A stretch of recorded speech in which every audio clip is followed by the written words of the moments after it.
ജനങ്ങൾക്കും നമസ്കാരം. അഖില ഭാരത ശ്രീമദ് ഭാഗവത സത്രത്തിൻ്റെ ഈ പുണ്യവേദിയിൽ എത്തുന്നത് തന്നെ ഭഗവത് കടാക്ഷമായി കരുതുകയാണ്, അനുഗ്രഹമായി കരുതുകയാണ്. അത് ഏറ്റവും പവിത്രമായ ഗുരുവായൂരപ്പൻ്റെ മണ്ണിൽ എത്തുന്നു എന്ന് പറയുമ്പോൾ സ്വർണത്തിന് സുഗന്ധമുണ്ടായാൽ എപ്രകാരമാണ് എന്ന തോന്നലാണ്. നാരായണീയ സത്രത്തിന് ഈ അടുത്ത നാളിൽ ഇവിടെ എത്തിയിട്ട് പോയതേ ഉള്ളൂ. അപ്പോൾ ഗുരുവായൂരപ്പൻ്റെ ഈ മണ്ണിൽ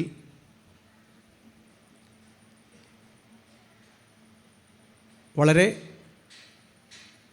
പവിത്രമായി ആചരിക്കപ്പെടുന്ന ഈ സത്ര യജ്ഞ പരിപാടിയിലേക്ക് വന്നെത്താൻ കഴിഞ്ഞതിലുള്ള സന്തോഷം അറിയിച്ചുകൊണ്ട് ആരംഭിക്കട്ടെ.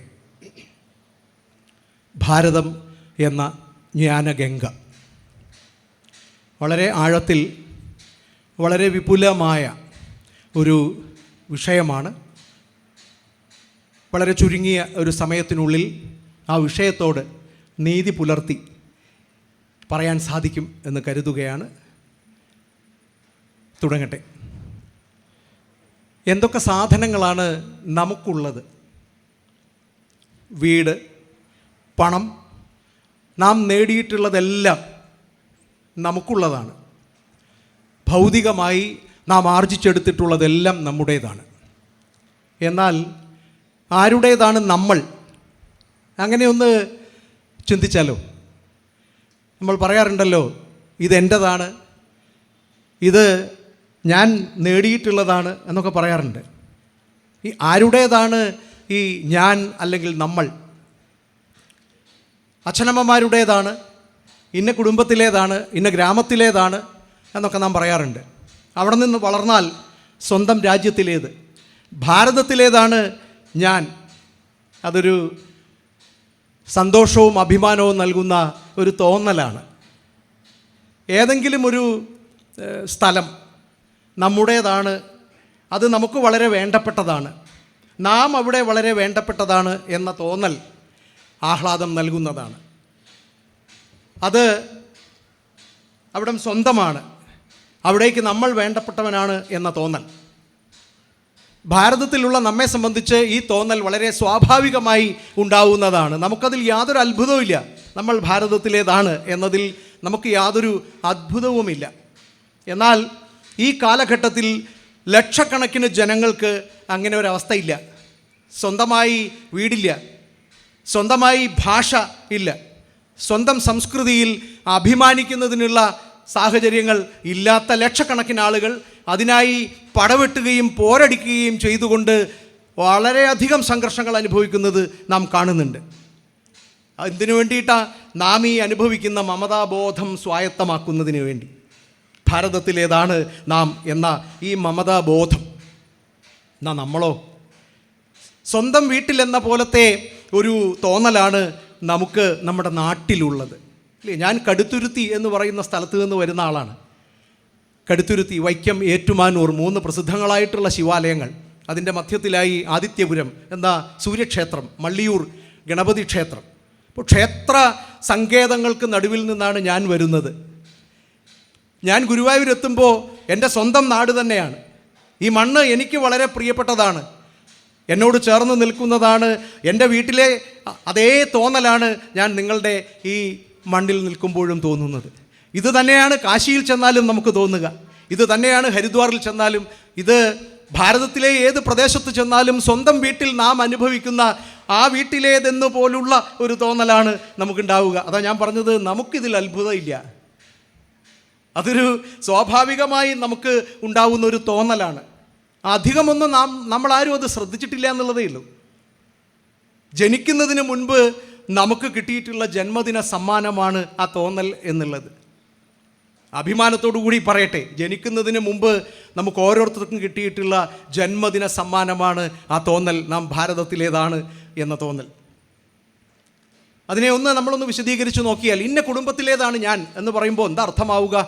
ഇന്ന അച്ഛനമ്മമാർക്ക് ജനിച്ചു, ഇന്ന സഹോദരി സഹോദരന്മാരുടെ ഒപ്പം ആ കുടുംബത്തിലേതാണ് എന്ന് മാത്രമല്ല, അവിടെ ജനിച്ചത് മാത്രമല്ല ഇന്ന കുടുംബത്തിൽ എന്നുള്ളതിനർത്ഥം. രക്തബന്ധം മാത്രമല്ല, അവിടെ നമുക്ക് പൊതുവായ ധാരാളം ജീവിതാനുഭവങ്ങളുണ്ട്. ആ കുടുംബത്തിൽ നാം പലതും പങ്കുവച്ചിട്ടുണ്ട്. തമാശകൾ കേട്ട് പൊട്ടിച്ചിരിച്ചിട്ടുണ്ട്, വഴക്കുണ്ടാക്കിയിട്ടുണ്ട്, അല്ലേ? ഒരേ മുത്തശ്ശിക്കഥ കേട്ട് നാം ഒക്കെ ആ കുടുംബത്തിൽ ഉറങ്ങിയിട്ടുണ്ട്. ചില വാക്കുകൾ, ചില തമാശകൾ, ചില ദിവസങ്ങൾ, അതൊക്കെ ആ കുടുംബാംഗങ്ങൾക്ക് മാത്രം ചിരിയും സങ്കടവും ഒക്കെ ഉണ്ടാക്കും. ആ കുടുംബത്തിന് വെളിയിലുള്ള ആളുകൾക്ക് അത് മനസ്സിലാവില്ല. അപ്പോൾ നമ്മുടെ കുടുംബം എന്നുള്ളത് രക്തബന്ധത്തിനപ്പുറം അതൊരു ഹൃദയബന്ധമായി മാറുകയാണ്. ഇതുതന്നെയാണ് ഭാരതത്തിലെ നമ്മൾ ഓരോരുത്തർക്കും 145 കോടി ജനങ്ങൾക്കും ഭാരതത്തോടുള്ളത്. അതിവിടെ ജനിച്ചതുകൊണ്ട് മാത്രം ഉണ്ടായിട്ടുള്ളതല്ല. ആയിരക്കണക്കിന് വർഷങ്ങളായി ഇവിടെ സംഭവിച്ചിട്ടുള്ളതെല്ലാം നാം സ്വാംശീകരിച്ചിട്ടുള്ളത് കൊണ്ടാണ്. അതാണ് ഭാരതീയത്വം. ആ വാക്ക് വളരെ ശ്രദ്ധയോടുകൂടി ഹൃദയത്തിൽ സൂക്ഷിക്കേണ്ട ഒന്നാണ് ഭാരതീയത്വം എന്നുള്ളത്. അതിനെപ്പറ്റി നമുക്കത്ര ബോധ്യമൊന്നും ഉണ്ടാവണമെന്നില്ല കേട്ടോ. നമ്മുടെ വസ്ത്രധാരണ രീതി, നമ്മുടെ ഭാഷ, ഇതൊക്കെ ഭാരതീയമാവണമെന്നൊന്നുമില്ല. പക്ഷേ അതിനേക്കാളൊക്കെ ആഴമേറിയതാണ് ഭാരതീയത്വം എന്നുള്ളത്. അത് നമ്മുടെ രക്തമാംസങ്ങളിൽ അലിഞ്ഞു ചേർന്നിട്ടുള്ളതാണ്, നമ്മുടെ മനസ്സിൽ അലിഞ്ഞു നിൽക്കുന്നുണ്ട്. ആ മമതാബോധത്തെപ്പറ്റി പറയലാണ് എൻ്റെ ദൗത്യം. തുടങ്ങട്ടെ.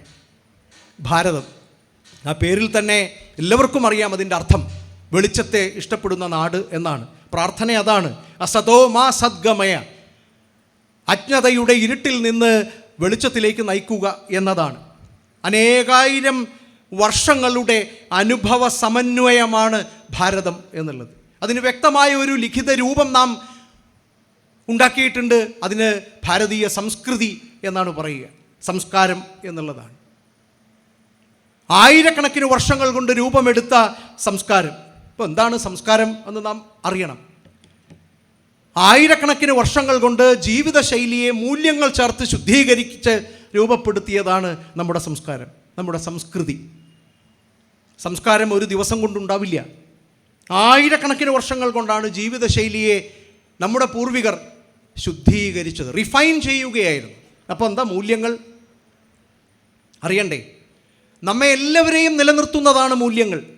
അതുകൊണ്ടാണ് ഈ നാട്ടിൽ സത്യം മൂല്യമായി, ഈ നാട്ടിൽ അഹിംസ മൂല്യമായി. ഇവിടെ മത്സരം മൂല്യമായില്ല, ഇവിടെ സഹകരണമായിരുന്നു മൂല്യം, ത്യാഗമായിരുന്നു മൂല്യം. കൊടുക്കുന്നതിൽ സന്തോഷിക്കുന്നവരായിരുന്നു നമ്മുടെ പൂർവികർ. ഈശാവാസ്യ ഉപനിഷത്ത് തുടങ്ങുന്നത് അങ്ങനെയല്ലേ? ഈശാവാസ്യം ഇതം സർവം യത്കിഞ്ച ജഗത്യേനം ജഗത്യേന ദക്ത്യേന ഭുംജീത, എൻജോയ് ബൈ റിനൻസിയേഷൻ. ഒരു സർവകലാശാലയ്ക്ക് പേരിട്ടതെന്തായിരുന്നു? നളന്ദ. ന അലം ദ, കൊടുത്തത് പോരാ. നോക്കൂ, ഭാരതത്തിൻ്റെ ജ്ഞാനഗംഗയുടെ അടിത്തറ ആ സർവകലാശാലയുമായി ചേർത്തിട്ടാണ് നാം പറയുക. നമ്മളോടൊപ്പമോ നമുക്ക് ശേഷമോ രൂപപ്പെട്ട സംസ്കൃതികൾ ആയുധവും കല്ലുമെടുത്ത് മൃഗങ്ങളിൽ നിന്ന് സുരക്ഷിതത്വം നേടുന്നതിനായി ഓടി നടന്നപ്പോൾ, നെട്ടോട്ടം ഓടിയപ്പോൾ നമ്മുടെ പൂർവികർ സർവകലാശാലകൾ ഉണ്ടാക്കി. ഒന്നല്ല, നളന്ദ, തക്ഷശില. വിദേശീയരായ വിദ്യാർത്ഥികൾ പോലും അവിടെ വന്ന് പഠിച്ചിരുന്നുവെന്ന് അത് പ്രഭാഷണത്തിൽ വിശദമായി വരുന്നുണ്ട് എന്നതുകൊണ്ട് ഞാൻ ആമുഖമായി പറഞ്ഞു എന്നുള്ളതേ ഉള്ളൂ. സംസ്കാരം എന്നുള്ളതാണ്. അപ്പോൾ ജീവിതശൈലിയെ മൂല്യങ്ങൾ ചേർത്ത് ശുദ്ധീകരിച്ച് രൂപപ്പെടുത്തിയ ഭാരതീയ സംസ്കൃതി, അതിനെ വിവരിക്കാൻ അത്ര എളുപ്പമല്ല, പക്ഷേ അനുഭവിക്കാൻ വളരെ എളുപ്പമാണ്. അതിനെ വിശദമാക്കുക അത്ര എളുപ്പമല്ല. കാരണം 10,000-കണക്കിന് വർഷങ്ങളുടെ ചരിത്രവും അനുഭവ സമന്വയത്തിൻ്റെയും പ്രതിഫലനമാണ് ആ സംസ്കാരം. പെട്ടെന്ന് തിരിച്ചറിയാൻ പറ്റും. വീടിൻ്റെ ഉമ്മറപ്പടിയിൽ മുത്തശ്ശി ഇരിക്കുമ്പോൾ കാല് കവച്ചു വെച്ച് പോകുന്ന കുഞ്ഞ് തിരിഞ്ഞു വന്ന് ആ മുത്തശ്ശിയുടെ കാലൊന്ന് തൊട്ടിട്ട് നെഞ്ചിൽ വയ്ക്കുമ്പോൾ, അല്ലെങ്കിൽ നെറുകയിൽ വയ്ക്കുമ്പോൾ, അത് ഈ ഭാരതീയ സംസ്കൃതിയുടെ ഒരു വലിയ ചിത്രം നമുക്ക് തരുന്നുണ്ട് കേട്ടോ. ഒരു സ്കൂളിലും അത് പഠിപ്പിക്കണില്ല. പക്ഷെ അത് ഞാൻ നേരത്തെ പറഞ്ഞില്ലേ, ഈ രക്തമാംസങ്ങളിൽ അലിഞ്ഞു നിൽക്കുകയാണ്.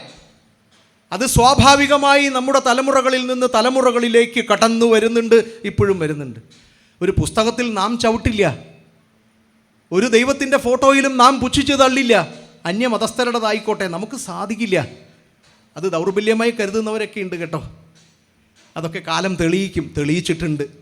ഇതിനോടൊപ്പം ഉണ്ടായിരുന്ന 18ഓളം സംസ്കൃതികൾ നശിച്ച് നാമാവശേഷമായപ്പോഴും ഭാരതത്തിൻ്റെ സംസ്കൃതി ഇന്നും ഉജ്ജ്വല ശോഭയോടുകൂടി നിൽക്കുകയാ. കാരണം ഇതാ, ധർമ്മബദ്ധമാണ് നമ്മുടെ സംസ്കൃതി എന്നുള്ളത്. അതിനെ മൂല്യങ്ങൾ ചേർത്ത് ശുദ്ധീകരിച്ചപ്പോഴാണ് അത് നിലനിൽക്കുന്ന സംസ്കൃതിയായി മാറിയത് എന്നാ. ആ ഭാരതീയ സംസ്കൃതിയുടെ അടിത്തറയാണ് നമ്മുടെ വേദങ്ങൾ. ഭാരതത്തിൻ്റെ ജ്ഞാനഗംഗ എന്താണ് എന്ന് അന്വേഷിക്കുമ്പോൾ അതിൻ്റെ അക്ഷയ ഖനിയാണ് ഭാരതത്തിൻ്റെ വേദങ്ങൾ എന്നുള്ളത്. ലോക ചരിത്രം പഠിക്കുന്ന ആളിന് ഇതിനും അപ്പുറത്ത് മറ്റൊന്നില്ല. വാമൊഴിയായി ആലോചിച്ച് നോക്കണം, എഴുതി വെച്ച് പഠിപ്പിച്ചതല്ല, ഓർമ്മയിലൂടെ മെമ്മറി ബേസ്ഡായി ഓറൽ ട്രഡീഷൻ അല്ലേ, അടുത്തിരുത്തി പറഞ്ഞു പഠിപ്പിച്ച് രൂപപ്പെടുത്തിയെടുത്ത ചിട്ടപ്പെടുത്തിയെടുത്ത അറിവിൻ്റെ അക്ഷയ ഖനിയാണ് ഭാരതത്തിൻ്റെ വേദങ്ങൾ. ആ വേദങ്ങളാണ് ഈ സംസ്കൃതിയുടെ അടിത്തറ എന്നുള്ളത്. ഈ ജ്ഞാനഗംഗയുടെ ഹിമാലയം അതാണ് എന്നതാ. അതുകൊണ്ടാണ് ഇപ്പോഴും അത് പ്രവഹിക്കുന്നത്, ധർമ്മമാണ് എന്നതുകൊണ്ടാണ്. അവിടെ വേദം എന്നുള്ളതിന് അറിവ് എന്ന് മാത്രം അർത്ഥമുള്ളൂ കേട്ടോ. അത് വായുവും വെള്ളവും പോലെ എല്ലാവർക്കും ഒരേപോലെ അവകാശപ്പെട്ടിട്ടുള്ളതാണ് എന്ന് പ്രഖ്യാപിച്ചിട്ടുള്ള ആളുകളുണ്ട് കേട്ടോ. തിരുവനന്തപുരത്ത് കണ്ണമ്മൂലയിൽ ജനിച്ച ചട്ടമ്പി സ്വാമികൾ അത് പറഞ്ഞു കേട്ടോ. അദ്ദേഹം പറഞ്ഞു, ഇത് വായുവും വെള്ളവും പോലെ എല്ലാവർക്കും അവകാശപ്പെട്ടിട്ടുള്ളതാണെന്ന്. ഈ അറിവ് അങ്ങനെ മൂടി വെക്കാൻ പറ്റുന്നതല്ല എന്ന ഭാരതത്തിൻ്റെ വിജ്ഞാന ശാഖയുടെ പൊതു സ്വഭാവം അതാണ് എന്ന് നാം അറിയണം. ഇത് നിഷേധിക്കപ്പെട്ടിട്ടുള്ള അറിവല്ല, ഇത് മൂടി വെക്കാനുള്ള അറിവല്ല. ഇത് ലോകർക്ക് മുഴുവൻ നന്മയുണ്ടാവുന്നതിനു വേണ്ടി എല്ലാവരിലേക്കും നിർലോഭമായി കൊടുക്കപ്പെടേണ്ടതാണ് എന്ന് ഉറക്കെ പ്രഖ്യാപിച്ചതായിരുന്നു എന്ന ഈ സംസ്കൃതി. അതാണ് വേദങ്ങൾ എന്നുള്ളത്. കാലക്രമത്തിൽ അതിന് ചില പ്രതിസന്ധികളൊക്കെ ഉണ്ടായി എന്നുള്ളതേ ഉള്ളൂ. അപ്പോൾ അങ്ങനെ ഈ സംസ്കൃതിയുടെ അടിത്തറയായ വേദങ്ങളിലാണ് നമ്മുടെ അറിവിൻ്റെ അക്ഷയ ഖനി എന്നുള്ളത്. അതിനുശേഷം ഉപനിഷത്തുക്കളും ബ്രാഹ്മണ്യങ്ങളും പുരാണങ്ങളും ഇതിഹാസങ്ങളും അടക്കം ഇന്ന് വരുന്ന ചെറിയ ചെറിയ ചിത്രകഥകൾ വരെ എന്തുമാത്രം പുസ്തകങ്ങളാ ഇല്ലേ. പറയപ്പെടുന്നു ഭാരതത്തിൻ്റെ വിജ്ഞാന ശാഖയുടെ ജ്ഞാനഗംഗയ്ക്ക് 1 കോടിയിലധികം പുസ്തകങ്ങളുണ്ട് എന്നാ. പാശ്ചാത്യ വിജ്ഞാന ശാഖയ്ക്ക് 2 ലക്ഷം അല്ലെങ്കിൽ 3 ലക്ഷം, അതിനപ്പുറം ഇല്ല. അപ്പോൾ നമ്മുടെ ജ്ഞാനഗംഗയുടെ ആഴവും പരപ്പും നാം അറിയണം. നമ്മുടെ ലിഖിതങ്ങളെല്ലാം ധർമ്മഗ്രന്ഥങ്ങളാണ് എന്ന് നാം അറിയണം. സത്യം വദ ധർമ്മം ചര എന്നാണ്. ഇപ്പോൾ വേദതത്വങ്ങളിലെ അതിഗഹനങ്ങളായിട്ടുള്ള ആശയങ്ങളെ, അറിവുകളെ സാമാന്യ ജനങ്ങളിലേക്ക് എത്തിക്കുന്നതിന് വേണ്ടിയിട്ടാണ് ഇതിഹാസങ്ങൾ എന്നുള്ളത് രചിക്കപ്പെട്ടിട്ടുള്ളത്. അത്ര കൃത്യമായി ഇതിഹാസങ്ങളിലൂടെ വേദതത്വങ്ങൾ, അതിലെ അറിവുകൾ നമ്മുടെ സാമാന്യ ജനങ്ങളിലേക്ക് എത്തിയപ്പോൾ ഇന്ന് ഹനുമാൻ എന്നുള്ളത് പാണ്ഡിത്യത്തിൻ്റെ അഗ്രകേസരിയായി ഭാരതത്തിലെ മുഴുവൻ ആളുകൾക്കും അറിയാം. ഭാരതത്തിലെ മുഴുവൻ ആളുകൾക്ക് മാത്രമല്ല, അമേരിക്കൻ പ്രസിഡൻ്റായി 2 പ്രാവശ്യം തിരഞ്ഞെടുക്കപ്പെട്ട ബരാക് ഒബാമയുടെ മുറിയിൽ അദ്ദേഹം സൂക്ഷിക്കുന്നത് ആഞ്ജനേയൻ്റെ ചിത്രമാണ് എന്ന് പറയുമ്പോൾ ഈ സംസ്കൃതിയുടെ കരുത്തെന്താണെന്ന് അറിയണ്ടേ. അദ്ദേഹത്തിന് അപ്പുറം ഒരു പണ്ഡിതനില്ല എന്ന് നമ്മൾ പഠിക്കും കേട്ടോ. ഈ ഹനുമാനെ പഠിക്കുമ്പോൾ നമ്മൾ മനസ്സിലാക്കും. കുരങ്ങനാണ് എന്ന് കരുതുന്ന ആളുകളോട് നമുക്ക് പറയാനുള്ളത് ഇതിനപ്പുറത്ത് പണ്ഡിത കേസരി ഇല്ല എന്നാണ്. ഭാരതത്തിൻ്റെ ജ്ഞാനഗംഗ എന്താണ് എന്ന് പഠിക്കാൻ ഹനുമാനെ പഠിച്ചാൽ മതി എന്നാണ്. എത്രയോ സന്ദർഭങ്ങൾ നമുക്കുണ്ട് എന്നാ. സീതാദേവിയെ കണ്ടെത്തിയിട്ട് തിരിച്ച് രാമൻ്റെ അടുത്ത് എത്തിയപ്പോൾ ജ്ഞാനഗംഗ എപ്രകാരമാണ് ഹനുമാനിലൂടെ നമുക്ക് കിട്ടുന്നത് എന്നൊരു ചെറിയ കഥാസന്ദർഭം നാം ഒന്ന് ചിന്തിച്ചാൽ മനസ്സിലാവും. ശ്രീരാമചന്ദ്രൻ്റെ അടുത്ത് വന്നിട്ട് അദ്ദേഹം പറയുന്ന ഒരു സന്ദർഭമുണ്ട്. എഴുത്തച്ഛൻ അത് വളരെ കൃത്യമായി പറയുന്നുണ്ട്. സീതയെ കണ്ടിട്ട് വന്ന കണ്ടേൻ ഞാൻ സീതയെ ഇല്ലേ. തുടക്കം തന്നെ ഭഗവാൻ എന്താണോ, സ്വാമി എന്താണോ കേൾക്കാൻ ആഗ്രഹിച്ചത് അതാണ് പറയുക. നമ്മളാണെന്നുണ്ടെങ്കിൽ പോയതിൻ്റെ കഷ്ടപ്പാട് മുഴുവൻ 1.5 മണിക്കൂർ പറയും, 1.5ലും തീരില്ല. അപ്പോൾ ജ്ഞാനഗംഗ എങ്ങനെയാണ് ആശയവിനിമയം നടത്തുന്നത് എങ്ങനെയാണ് എന്നുള്ളതിന് ഇതിനപ്പുറത്ത് മറ്റൊരു ഉദാഹരണം കൊടുക്കാനില്ല. ഹനുമാനെ പോലെ ഇന്നത്തെ കുട്ടികൾ പഠിക്കേണ്ടതാണ്. കമ്മ്യൂണിക്കേറ്റീവ് ഇംഗ്ലീഷും കമ്മ്യൂണിക്കേഷനും ഒക്കെ പഠിക്കുന്ന കുട്ടികൾക്ക് ആശയവിനിമയം നടത്താൻ അറിയില്ല, എന്താണ് പറയേണ്ടത് എന്നുള്ളതിനെക്കുറിച്ച് അറിയില്ല. അപ്പോൾ ഈ ജ്ഞാനഗംഗ എങ്ങനെയാണ് പ്രവഹിക്കുന്നത് എന്നതിന് ഹനുമാനെ പഠിച്ചാൽ മനസ്സിലാവുമെന്നുള്ളതാണ്. അപ്പോൾ നമ്മുടെ ഇതിഹാസങ്ങളാണ് ഭാരതത്തിൻ്റെ ജ്ഞാനഗംഗയുടെ അക്ഷയഖനികൾ എന്നുള്ളതാണ്. അതിലൂടെ എന്തൊക്കെയാണ് നമുക്ക് നൽകപ്പെട്ടിട്ടുള്ളത്? സമഗ്രമായ ജീവിത തത്വങ്ങളെല്ലാം നമുക്ക് മുമ്പിലുണ്ട് എന്നുള്ളതാണ്. ചരിത്രം അതിനകത്ത് പറയുന്നുണ്ട്. ഒരു കാലഘട്ടം ഇതിഹാസങ്ങളിലൂടെ കൃത്യമായി തുറന്നു കാട്ടപ്പെടുകയാണ് ഇല്ലേ. രാജതന്ത്രം എന്താണ് എന്ന് കാട്ടപ്പെടുകയാണ്, പരിസ്ഥിതി എന്താണ് എന്ന് കാട്ടപ്പെടുകയാണ്, ആയോധനം എന്താണ് എന്ന് കാട്ടിത്തരുകയാണ്, ഒരു സാമൂഹ്യ വ്യവസ്ഥിതി എന്താണ് എന്ന് കാട്ടിത്തരുകയാണ്. ഈ നാടിൻ്റെ, ഭാരതത്തിൻ്റെ ജ്ഞാനഗംഗയുടെ ചരിത്രം എന്താണ് എന്ന് ഇതിഹാസങ്ങളിലൂടെ സുവ്യക്തമായി, സുലളിതമായി, യുക്തിഭദ്രമായി, കൃത്യമായി, വ്യക്തമായി വിവരിച്ചു തരികയാണ്. അതുകൊണ്ടാണ് ഈ സംസ്കൃതി ഇന്ന് നിലനിൽക്കുന്നത്. അതുകൊണ്ടാണ് തിരുവനന്തപുരത്തിന് പോകുമ്പോൾ, ചടയമംഗലത്ത് എത്തുമ്പോൾ നമ്മൾ അറിയാതെ രാമായണത്തിലൂടെ സഞ്ചരിക്കുന്നത്. കേവലം ഒരു പക്ഷി, ജടായു, ജ്ഞാനഗംഗയുടെ ഏറ്റവും ശക്തനായ പ്രതീകമാണ് ജടായു. അമ്മയ്ക്ക് അപകടമുണ്ടായപ്പോൾ അത് എൻ്റെ കൂടി കർത്തവ്യമാണ് അമ്മയെ നോക്കേണ്ടത്. അമ്മയെ കൊണ്ടുവന്ന് നടതള്ളുന്ന പുതിയ തലമുറ ജടായുവിനെ നമസ്കരിക്കേണ്ടിയിരിക്കുന്നു, ഇല്ലേ? എൻ്റെ അമ്മയ്ക്ക് അപകടമുണ്ടാകുമ്പോൾ ആ അപകടത്തെ തരണം ചെയ്യാൻ അമ്മയെ സഹായിക്കേണ്ടത് എൻ്റെ കർത്തവ്യമാണ്. എൻ്റെ ജീവിതം ചിലപ്പോൾ ഇല്ലാണ്ടാവും. കാരണം ഏറ്റുമുട്ടുന്നത് മഹാദേവൻ്റെ ഏറ്റവും പ്രിയപ്പെട്ട ഭക്തനോടാ, ചന്ദ്രഹാസവുമായി പോകുന്നവനോടാ, അല്ലേ? 10 പേർക്ക് ചെയ്യാൻ പറ്റുന്ന കാര്യം ഒറ്റയ്ക്ക് ചെയ്യാൻ പറ്റുന്ന ആൾ രാവണൻ എന്നാണ്. അതുകൊണ്ടാണ് 10 തല എന്ന് പറയുന്നത്. ചിത്രകാരന്മാർ വരച്ച് 10 തല വെച്ച് മഹാബലിയെ കോമാളിയാക്കിയതുപോലെ രാവണനെയും കോമാളിയാക്കി മാറ്റിയതാ. 10 പേർക്ക് ചെയ്യാൻ പറ്റുന്ന കാര്യം രാവണൻ ഒറ്റയ്ക്ക് ചെയ്യാൻ പറ്റുമെന്നാ.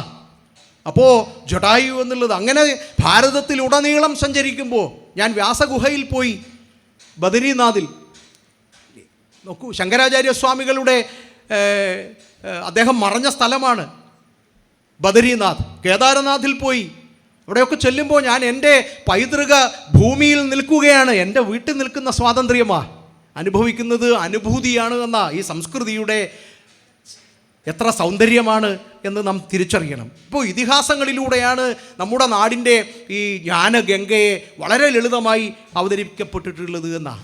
അവിടെ മുഗൾ ഭരണകാലം നമുക്ക് വളരെ സങ്കടമുണ്ടാക്കുന്നതാണ്. ഒരു രീതിയിൽ ഈ നാടിൻ്റെ സംസ്കൃതിയെ, ഈ നാടിൻ്റെ ജ്ഞാനഗംഗയുടെ പ്രവാഹത്തെ തടയപ്പെട്ടിട്ടുണ്ട് ആ കാലഘട്ടം എന്നാണ്. അതിനുശേഷം ബ്രിട്ടീഷുകാർ വന്നപ്പോൾ അത് പൂർണ്ണമായി. ഒരു വളരെ വ്യവസ്ഥാപിതമായി, കൃത്യമായി നമ്മുടെ അറിവിൻ്റെ അക്ഷയ ഖനികളെയെല്ലാം തകർത്തെറിഞ്ഞു എന്നാ.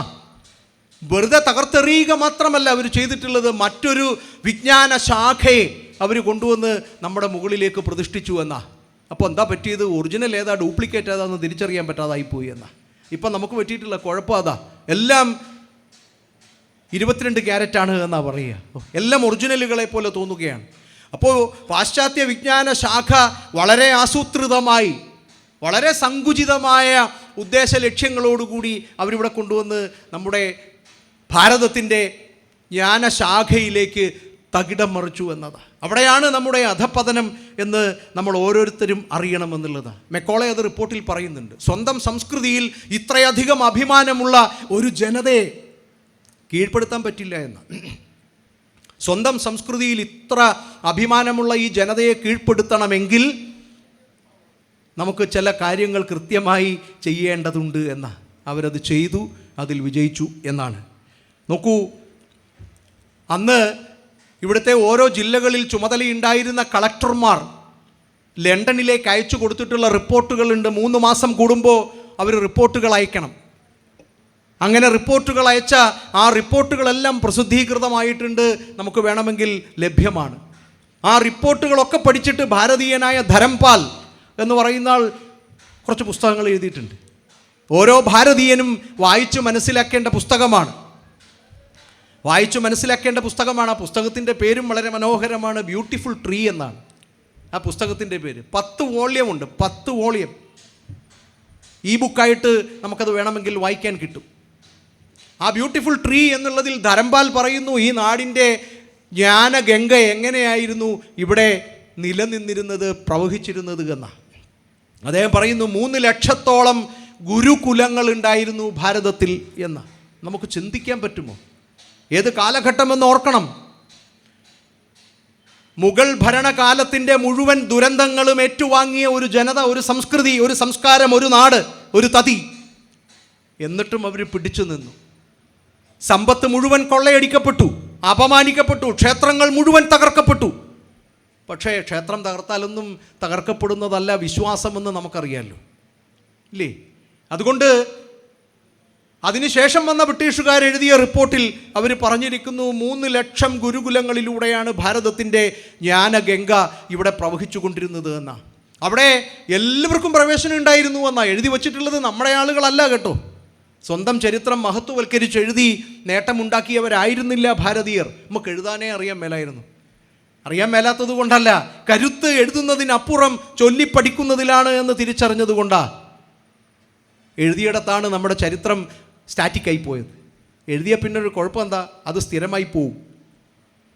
അപ്പോൾ ഓറൽ ട്രഡീഷനിലൂടെ, അതല്ലേ ഉപനിഷത്ത് എന്നുള്ളത് തന്നെ, അടുത്തിരുത്തി പറഞ്ഞ് പഠിപ്പിച്ചത് എന്നാണ്. അപ്പോൾ ഇത്തരത്തിൽ ഈ ഗുരുകുലങ്ങളിൽ മുഴുവൻ ആളുകൾക്കും പ്രവേശനം ഉണ്ടായിരുന്നു. ജാതി മത ചിന്തകൾക്ക് അതീതമായി മുഴുവൻ ആളുകൾക്കും, പഠിക്കാൻ താല്പര്യമുള്ള മുഴുവൻ ആളുകൾക്കും ഈ 3 ലക്ഷം ഗുരുകുലങ്ങളിലും പ്രവേശനമുണ്ടായിരുന്നു എന്ന് എഴുതി വച്ചിട്ടുള്ളത് ബ്രിട്ടീഷുകാരാണ്. അത് ധരംപാൽ അദ്ദേഹത്തിൻ്റെ പുസ്തകത്തിലൂടെ കൃത്യമായി പറയുന്നു എന്നാണ്. അപ്പോൾ നമുക്ക് മനസ്സിലാക്കാം, അവിടെയാണ് ബ്രിട്ടീഷുകാർ വന്നിട്ട് നമ്മുടെ അറിവിനെക്കുറിച്ച്, ഭാരതത്തിൻ്റെ വിജ്ഞാന സമ്പത്തിനെക്കുറിച്ച് പറഞ്ഞത്. ഇത് അപരിഷ്കൃതമാണ്, ഇത് അബദ്ധജടിലമാണ്, ഇത് അന്ധവിശ്വാസമാണ്. അതിനൊക്കെ കൃത്യമായ ആസൂത്രണത്തോടുകൂടി പദ്ധതികൾ അവർ തയ്യാറാക്കുകയും അതിന് പകരം ഭാരതീയ ജ്ഞാനഗംഗയുടെ മൂല്യവ്യവസ്ഥയ്ക്ക് പകരം പാശ്ചാത്യ വിജ്ഞാന ശാഖയുടെ കമ്പോള വ്യവസ്ഥ അവർ ഈ നാട്ടിൽ പ്രചരിപ്പിക്കുകയും ചെയ്തു. വളരെ കൃത്യമായി, വളരെ ലളിതമായി മഹാത്മജി ആ വിദ്യാഭ്യാസ പദ്ധതിയെ താരതമ്യം ചെയ്ത് അദ്ദേഹം പറയുന്നുണ്ട്.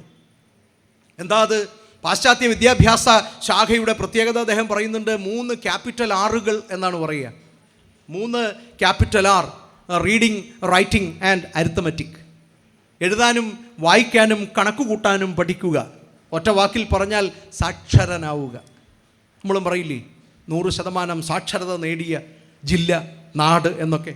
സാക്ഷരത എന്തിനാണെന്ന് നമ്മളിപ്പോൾ ചിന്തിക്കുന്നത് ആ നാടിൻ്റെ ഇപ്പോഴത്തെ അവസ്ഥ നോക്കിയിട്ടാണ്. പാശ്ചാത്യ വിജ്ഞാന ശാഖയെ സംബന്ധിച്ച് സാക്ഷരതയാണ് വിദ്യാഭ്യാസത്തിൻ്റെ അവസാന ലക്ഷ്യം. സാക്ഷരനാവുകയാണ്. അവരുടെ വിദ്യാഭ്യാസ പദ്ധതി അതായിരുന്നോ എന്നതിൽ എനിക്ക് സംശയമുണ്ട്. ഭാരതത്തിൽ അവർ നടപ്പിലാക്കിയ പാശ്ചാത്യ വിദ്യാഭ്യാസ പദ്ധതിക്ക് ആ ഉദ്ദേശം ഉണ്ടായിരുന്നുള്ളൂ. എഴുതാനും വായിക്കാനും ഇംഗ്ലീഷ് മനസ്സിലാക്കാനും ഒക്കെ കുറച്ച് ആളുകളെ, ഗുമസ്തന്മാരെ സൃഷ്ടിക്കുക എന്ന. എന്നാൽ ഭാരതത്തിൻ്റെ വിജ്ഞാന ശാഖയെക്കുറിച്ച് ഗാന്ധിജി പറയുന്നത് education to the head, heart and hand എന്നുള്ളതാണ്. 3H. നോക്കൂ, ഭാരതത്തിൻ്റെ ജ്ഞാനഗംഗ എന്താണ് എന്ന് ഈ ഒറ്റ കാര്യം മനസ്സിൽ വെച്ചാൽ നമുക്ക് ഉറപ്പിക്കാവുന്നതേ ഉള്ളൂ. 3H. തലയ്ക്കും ഹൃദയത്തിനും കൈകൾക്കും വിദ്യാഭ്യാസം നൽകുക എന്ന. തലയ്ക്ക് വിദ്യാഭ്യാസം നൽകുക എന്ന് പറഞ്ഞാൽ ബൗദ്ധികമായി പുരോഗതി ഉണ്ടാവുക, ഇൻ്റലക്ച്വൽ ഡെവലപ്മെൻറ്റ് എന്നുള്ളതാണ്. ഹൃദയത്തിന് വിദ്യാഭ്യാസം നൽകുക എന്ന് പറഞ്ഞാൽ എന്താ? മൂല്യബോധമുണ്ടാവുക എന്ന. മൂല്യബോധമുണ്ടാവുക എപ്പോഴാണ്? സംസ്കാരം ഉറയ്ക്കുമ്പോഴാണ്. അങ്ങനെ ഒരു മൂല്യവ്യവസ്ഥയായിരുന്നു ഭാരതത്തിൻ്റെ വിദ്യാഭ്യാസ പദ്ധതി എന്ന് നാം അറിയണം. നമ്മുടെ സംസ്കാരമേ അതുതന്നെയായിരുന്നു എന്ന്. ഞാനതാണ് ഇതിഹാസങ്ങളെക്കുറിച്ച് അവിടെ സൂചിപ്പിച്ചത്. കൈകൾക്ക് വിദ്യാഭ്യാസം കൊടുക്കുക എന്ന് പറഞ്ഞാൽ എന്താ?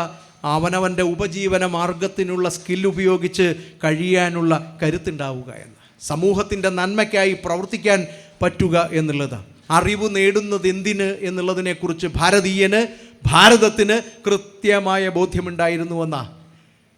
അത് ലോക കല്യാണത്തിനായി ഉപയോഗിക്കപ്പെടുമ്പോഴാണ് അത് അറിവായി മാറുന്നത് എന്നാണ്.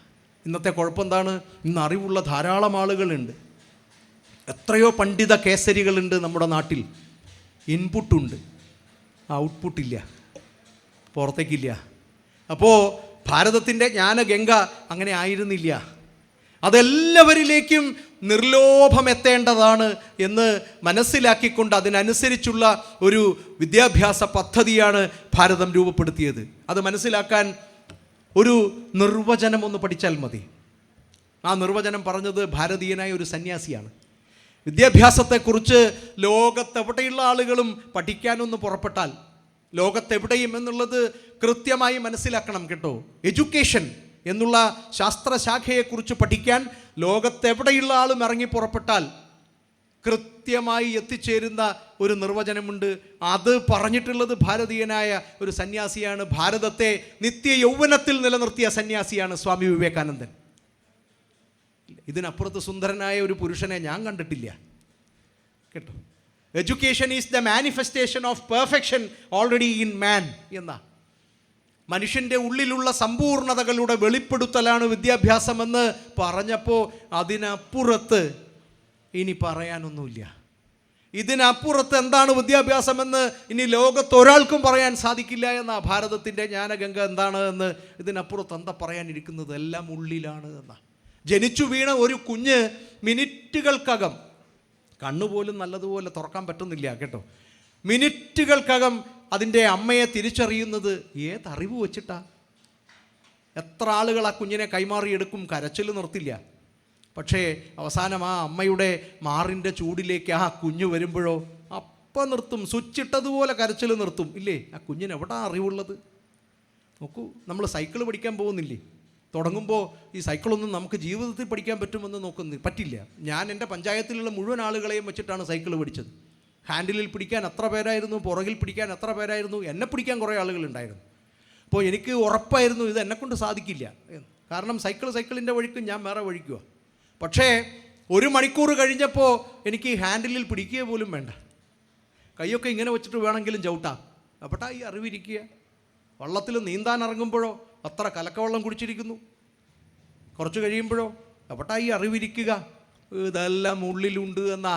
അതുകൊണ്ടാണ് ഭാരതം പ്രഖ്യാപിച്ചത് അഹം ബ്രഹ്മാസ്മി, ഉള്ളിലാണ് ബ്രഹ്മമെന്ന. എല്ലാത്തിലും ബ്രഹ്മത്തെ കാണാൻ പഠിപ്പിച്ച സംസ്കൃതി. ഭാരതത്തിൻ്റെ ജ്ഞാനഗംഗയുടെ ഏറ്റവും പവിത്രമായ കണ്ടെത്തലതാ, എല്ലാം ഒന്നാണ് എന്ന. അല്ലേ, അതാണ് ശങ്കരാചാര്യ സ്വാമികൾ അദ്വൈതം എന്നുള്ളതിലൂടെ ഉറപ്പിക്കുന്നത്. മലയാളിയായ ശങ്കരാചാര്യ സ്വാമികൾ ഭാരതത്തിൻ്റെ 4 ദിക്കിലും പോയിട്ട് ഭാരതത്തിൻ്റെ ജ്ഞാനഗംഗ പ്രവഹിക്കുന്നതിനു വേണ്ടി 4 ആശ്രമങ്ങൾ സ്ഥാപിക്കുകയുണ്ടായി. ഇല്ലേ, അവിടെ ചെല്ലുമ്പോൾ ഞാൻ നേരത്തെ പറഞ്ഞതാ, എൻ്റെ വീട്ടിൽ വന്ന പ്രതീതിയാണ്. കാരണം എൻ്റെ അയൽവാസിയാണ് അദ്ദേഹം. നോക്കൂ, എൻ്റെ വീട്ടിൽ നിന്ന് 14 കിലോമീറ്റർ പോയാൽ അദ്ദേഹം ജനിച്ചു വീണ തറവാട്ടിൽ ചെല്ലാം. ഇതിനപ്പുറത്തൊരു പുണ്യം എന്താ? നിങ്ങൾ എവിടെ നിന്ന് വരുന്നു, നിങ്ങളുടെ അയൽവാസി ആരാണെന്ന് ചോദിച്ചാൽ ധൈര്യമായിട്ട് നമുക്ക് ഏത് സ്റ്റേജിൽ നിന്ന് പറയാൻ പറ്റില്ല ശങ്കരാചാര്യ സ്വാമികളാണ് എന്ന്. നോക്കൂ, വെളിയനാട് എന്ന് പറയുന്ന സ്ഥലം, ഇവിടെ ആശ്രമമുണ്ട് കേട്ടോ, നിങ്ങളെല്ലാവരും പോവേണ്ടതാണ്. ഞങ്ങളുടെ ഗുരുനാഥനായിട്ടുള്ള ശാരദാനന്ദ സരസ്വതി സ്വാമികൾ അവിടെ ഉണ്ട്, ഞങ്ങൾ പോവാറുണ്ട്. ഈ കഴിഞ്ഞ ഒരു 2 ആഴ്ച മുമ്പ് അദ്ദേഹത്തെ കണ്ട് നമസ്കാരം പറഞ്ഞിട്ടാണ് പോകുന്നത്. അപ്പോൾ അത്തരത്തിൽ അറിവെന്താണ് എന്ന്, വിദ്യാഭ്യാസം എന്താണ് എന്ന് സ്വാമി വിവേകാനന്ദൻ പറഞ്ഞപ്പോൾ ഭാരതം കൃത്യമായി അത് പ്രാവർത്തികമാക്കി. എന്താ പ്രാവർത്തികമാക്കിയത്? ഈ ജ്ഞാനഗംഗ എങ്ങനെ ഇന്നും പ്രവഹിക്കുന്നു എന്നുള്ളത് ഒരു കാര്യത്തിലൂടെ മനസ്സിലാക്കാവുന്നതേ ഉള്ളൂ. ഏകദൈവവും ഏകഗ്രന്ഥവും എന്ന് പറഞ്ഞ് വളരെയധികം പ്രകീർത്തിക്കപ്പെടുന്ന ഭാരതത്തിന് വെളിയിലുള്ള സമൂഹങ്ങളോട് നമ്മളെന്താ പറഞ്ഞത്? നിനക്ക് ഇഷ്ടമുള്ള ദൈവത്തെ നിൻ്റെ വഴിക്ക് ആലോചിച്ച് പോയിക്കോളാനാണ് പറഞ്ഞിട്ടുള്ളതല്ലേ. അപ്പോൾ ഇഷ്ടദേവതാ സിദ്ധാന്തം എന്നുള്ളത് ഭാരതത്തിൻ്റെ ജ്ഞാനഗംഗയുടെ സൗന്ദര്യമാണ്. ഇതിനപ്പുറത്ത് മറ്റൊരു തെളിവതിനാവശ്യമില്ല. നിനക്ക് തുളസിയിലാണ് ദൈവത്തെ കാണാൻ പറ്റുന്നതെങ്കിൽ നീ തുളസിയെ ആരാധിച്ചോളൂ.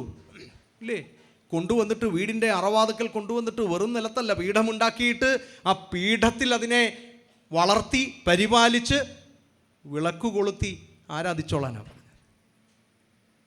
ഇവിടെ വരുമ്പോൾ തുളസിക്ക് എന്ത് പ്രാധാന്യമുണ്ടെന്ന് അറിയില്ലേ? ഇവിടെ ഇരിക്കുന്ന ആളിന് എത്ര പ്രിയപ്പെട്ടതാണ് തുളസി, ഇല്ലേ? അറിയില്ലേ? തുളസിയുടെ പേര് തന്നെ അങ്ങനെയല്ലേ, കൃഷ്ണ തുളസി എന്ന്. നോക്കൂ, കേവലം ഒരു ചെടി, ഏറ്റവും ദുർബലമായ ഒരു ചെടിയാണ്. പക്ഷേ അതിലൂടെ നിനക്ക് ദൈവത്തെ കാണാൻ പറ്റുമെങ്കിൽ നിനക്കാവാം. നീ ഇവിടെ കൽപ്പനകളൊന്നുമില്ല. I am the way, I am the hope, അങ്ങനൊന്നും ഇവിടെ ഇല്ല. നിനക്ക് പോവാം. ആൽമരത്തിന് ചുറ്റും മുത്തശ്ശി പിടിച്ച് നമ്മളെയൊക്കെ നടത്തില്ലേ? നമുക്കറിയൂ, എല്ലാ ക്ഷേത്രത്തിലും ആൽമരയുണ്ട്, ഇതിനെ പ്രദക്ഷിണം വെച്ചോളൂ എന്നാ നമ്മൾ അറിയുന്നു. അതിന് ഓരോ മരവും, ഞങ്ങളുടെ ഒരു ഗുരുനാഥനുണ്ട് ദയാൽ സാർ, അദ്ദേഹം പറയും ഓരോ മരവും പുറത്തേക്ക് വിടുന്നത് വ്യത്യസ്തങ്ങളായിട്ടുള്ള ഓക്സിജനാണെന്ന്. ശാസ്ത്രമൊക്കെ അത് കണ്ടുപിടിച്ചിട്ടുണ്ട്. അതിനൊക്കെ 10,000 വർഷങ്ങൾക്ക് മുമ്പ് നമ്മുടെ പൂർവികർ അഭിമാനത്തോടെ പറയാൻ പറ്റണ്ടേ? തല കുനിക്കുകയല്ലല്ലോ, തല നിവർത്തി നെഞ്ചു നിവർത്തി പറയാൻ പറ്റണ്ടേ? അതൊക്കെ കണ്ടറിഞ്ഞിട്ടാണ് ആൽമരത്തെ കൊണ്ടുവന്ന് ക്ഷേത്രത്തിൽ വെച്ചത് എന്നാ, ഇല്ലേ? ആലും ഭഗവാന് വളരെ പ്രിയപ്പെട്ടതല്ലേ. നോക്കൂ, അപ്പോൾ ഇഷ്ടദേവത സിദ്ധാന്തം എന്നുള്ളതുണ്ട്. ഇനി ലിഖിതങ്ങളെ സംബന്ധിച്ചോ ഏകഗ്രന്ഥവുമായി നടക്കുന്ന ആളുകളോട് നമുക്ക് പറയാനുള്ളത് സ്വന്തം ലൈബ്രറി എവിടെ ഇരിക്കുന്നു. ഇതൊക്കെ ഒരു ജന്മത്തിൽ, ഭാരതത്തിൻ്റെ ജ്ഞാനഗംഗയെ ഒരു ജന്മത്തിലൊക്കെ വായിച്ചു തീർക്കാൻ നമ്മളെക്കൊണ്ട് സാധിക്കൂ? വേദങ്ങൾ പഠിക്കാൻ തന്നെ നമ്മുടെ ആയുസ് തികയൂ. പിന്നീട് ഇങ്ങോട്ട് ഉപനിഷത്തുക്കളും ബ്രാഹ്മണ്യങ്ങളും പുരാണങ്ങളും ഇതിഹാസങ്ങളും ഒക്കെ എത്ര എത്ര ആഴത്തിൽ ഭാരതത്തിൻ്റെ തത്വസംഹിതകളെ, ജീവിത പദ്ധതികളെ, ഇതൊക്കെ വെറുതെ തത്വങ്ങളായി അവശേഷിക്കുകയല്ല, ഇതൊക്കെ കാട്ടിത്തരുകയാണ്. എങ്ങനെയാണ് ജീവിക്കേണ്ടത് എന്നുള്ളതിനെക്കുറിച്ച് കൃത്യമായി കാട്ടിത്തരുകയാണ് എന്നതാണ്. അപ്പോൾ ഭാരതത്തിൻ്റെ ജ്ഞാന പരമ്പരയുടെ തെളിവുകളാണ് ഇതെല്ലാം എന്ന് നാം അറിയണം. ഞാൻ നേരത്തെ തന്നെ പറഞ്ഞു, 1 കോടിയിലധികം പുസ്തകങ്ങൾ ഭാരതത്തിൻ്റെ ജ്ഞാനഗംഗയിൽ ഇന്നുമുണ്ട് എന്നാ. മറ്റ് വിജ്ഞാന ശാഖകളെ സംബന്ധിച്ച് 2 ലക്ഷമോ 3 ലക്ഷമോ മാത്രമാണ് എന്ന് നാം അറിയണം. അപ്പോഴാണ് ഞാൻ സർവകലാശാലകളെക്കുറിച്ച് പറഞ്ഞത്. 1193 ഖിൽജി ഭാരതത്തിൻ്റെ ജ്ഞാനഗംഗയുടെ അക്ഷയഖനിയായ നളന്ദയെ തീയിട്ടപ്പോൾ 3 മാസമാണ് ആ സർവകലാശാല നിന്ന് കത്തിയത്. 3 മാസം. അപ്പോൾ എത്ര സമ്പത്ത്, വിജ്ഞാന സമ്പത്ത് അവിടെ ഉണ്ടായിരുന്നു എന്ന് നമ്മൾ അറിയണം. 3 മാസം ഒരു സർവകലാശാല നിന്ന് കത്തി. ഇന്നത്തെ സർവകലാശാലകളൊക്കെ കത്തിച്ചാൽ മണിക്കൂറുകൾ എടുക്കുമോ എന്നുള്ളത് തന്നെ സംശയമാണ്. അപ്പോഴാണ് നളന്ദ എന്നുള്ളത് ഇപ്രകാരം. അതിനുശേഷം ആ അവശിഷ്ട കാന്തിയിൽ നിന്ന് അന്വേഷിച്ചെത്തിയ നമ്മുടെ പൂർവികർ കണ്ടെത്തിയത് നളന്ദയിൽ 3000-ഓളം സ്കില്ലുകൾ പഠിപ്പിച്ചിരുന്നു എന്നാ. ആ സർവകലാശാലയുടെ അറിവിൻ്റെ കരുത്ത് എന്തുമാത്രമുണ്ട് എന്ന് നമ്മൾ അറിയണ്ടേ. അവിടെ പഠിപ്പിച്ചിരുന്ന ആളുകളെക്കുറിച്ച് നാം അറിയണ്ടേ. ആര്യഭട്ടൻ, വരാഹമിഹിരൻ തുടങ്ങിയിട്ടുള്ള ആളുകളാണ്. ചൈനയിൽ നിന്ന് ഹുയാൻസാങ് വന്നു, അല്ലേ? ഹുയാൻസാങ് വന്നു, പാഹിയൻ എന്നും പറയും. ഹുയാൻസാങ് അദ്ദേഹം എഴുതിയിട്ടുണ്ട്. അദ്ദേഹത്തിൻ്റെ ലിറ്ററേച്ചർ ലഭ്യമാണ്, വായിച്ചു പഠിക്കണം ആ സർവകലാശാല എന്താണ് എന്ന്. അദ്ദേഹത്തിന് ഭാഷ അറിയില്ല, അദ്ദേഹത്തിന് വേണ്ടി ട്രാൻസ്ലേറ്ററെ വച്ചിരിക്കുകയാണ്. ഈ നാട് അറിവിനെ സ്വന്തമാക്കി സ്വാർത്ഥ നേട്ടങ്ങൾക്കായി ഉപയോഗിച്ചവരായിരുന്നില്ല എന്ന് നാം അറിയണ്ടേ. അന്വേഷകരായി ആരെത്തിയാലും അവർക്ക് മുമ്പിൽ നിർലോഭമായി ഈ അറിവ് പകർന്നു നൽകുന്നതിന് മടിയുള്ള നാടായിരുന്നില്ല, മടിയുള്ളവരായിരുന്നില്ല ഭാരതമെന്നറിയണ്ടേ. ഭാഷയറിയാത്ത ഹ്യുയാൻസാങ്ങിന് ട്രാൻസ്ലേഷന് ആളിനെ വെച്ച് സഹായിച്ച് ഹ്യുയാൻസാങ് പറയുന്നു, ഇന്നിപ്പോൾ UGC ഫെലോഷിപ്പൊക്കെ കിട്ടി, നമ്മളൊക്കെ PhD ചെയ്തവരാ. ആ തരത്തിൽ ഫെലോഷിപ്പ് കൊടുത്തിരുന്നു എന്ന ഹ്യുയാൻസാങ്ങിന്. നോക്കൂ, ഹ്യുയാൻസാങ്ങിന് ഫെലോഷിപ്പ് കൊടുത്തപ്പോൾ രൂപയായിരുന്നില്ല കൊടുത്തത്. അദ്ദേഹം എഴുതി വെക്കുന്നുണ്ട്, ഒരു ദിവസം ഇത്ര തൈര്, ഇത്ര അന്നം എനിക്ക് അവിടെ നിന്ന് കിട്ടിയിരുന്നു എന്ന. അങ്ങനെയുള്ള സർവകലാശാലയെ തകർത്താൽ ഈ നാടിൻ്റെ വിജ്ഞാന സമ്പത്തും ജ്ഞാനഗംഗയും ഇല്ലാതാവുമെന്ന് ധരിച്ചവർ മണ്ടന്മാർ. അതിപ്പോഴും അനർഗളമായി പ്രവഹിക്കുകയാണെന്ന് നമുക്കറിയണം. അവിടെ ഉണ്ടായിരുന്ന സ്കോളേഴ്സിനെ ഒട്ടനവധി കൊന്നുമൂടി, സന്യാസി പരമ്പരകളെ കൊന്നൊടുക്കി. നളന്ദയിലെന്നുണ്ടായിരുന്ന എത്രയോ ആയിരക്കണക്കിന് വിദേശ വിദ്യാർത്ഥികൾ ആ സമയത്ത് അവിടെ പഠിക്കുന്നുണ്ട് എന്ന് നാം അറിയണം. തക്ഷശിലയും അങ്ങനെ തന്നെ.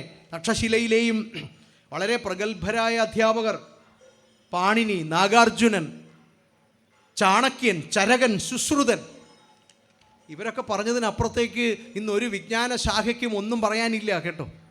അറിവിൻ്റെ ഏത് തലം അന്വേഷിച്ച് ചെന്നാലും അതിൻ്റെ ലീനിയേജ് അവസാനം ചെന്നെത്തുന്നത് ഭാരതത്തിൻ്റെ ജ്ഞാനഗംഗയിലാണെന്നറിയണം.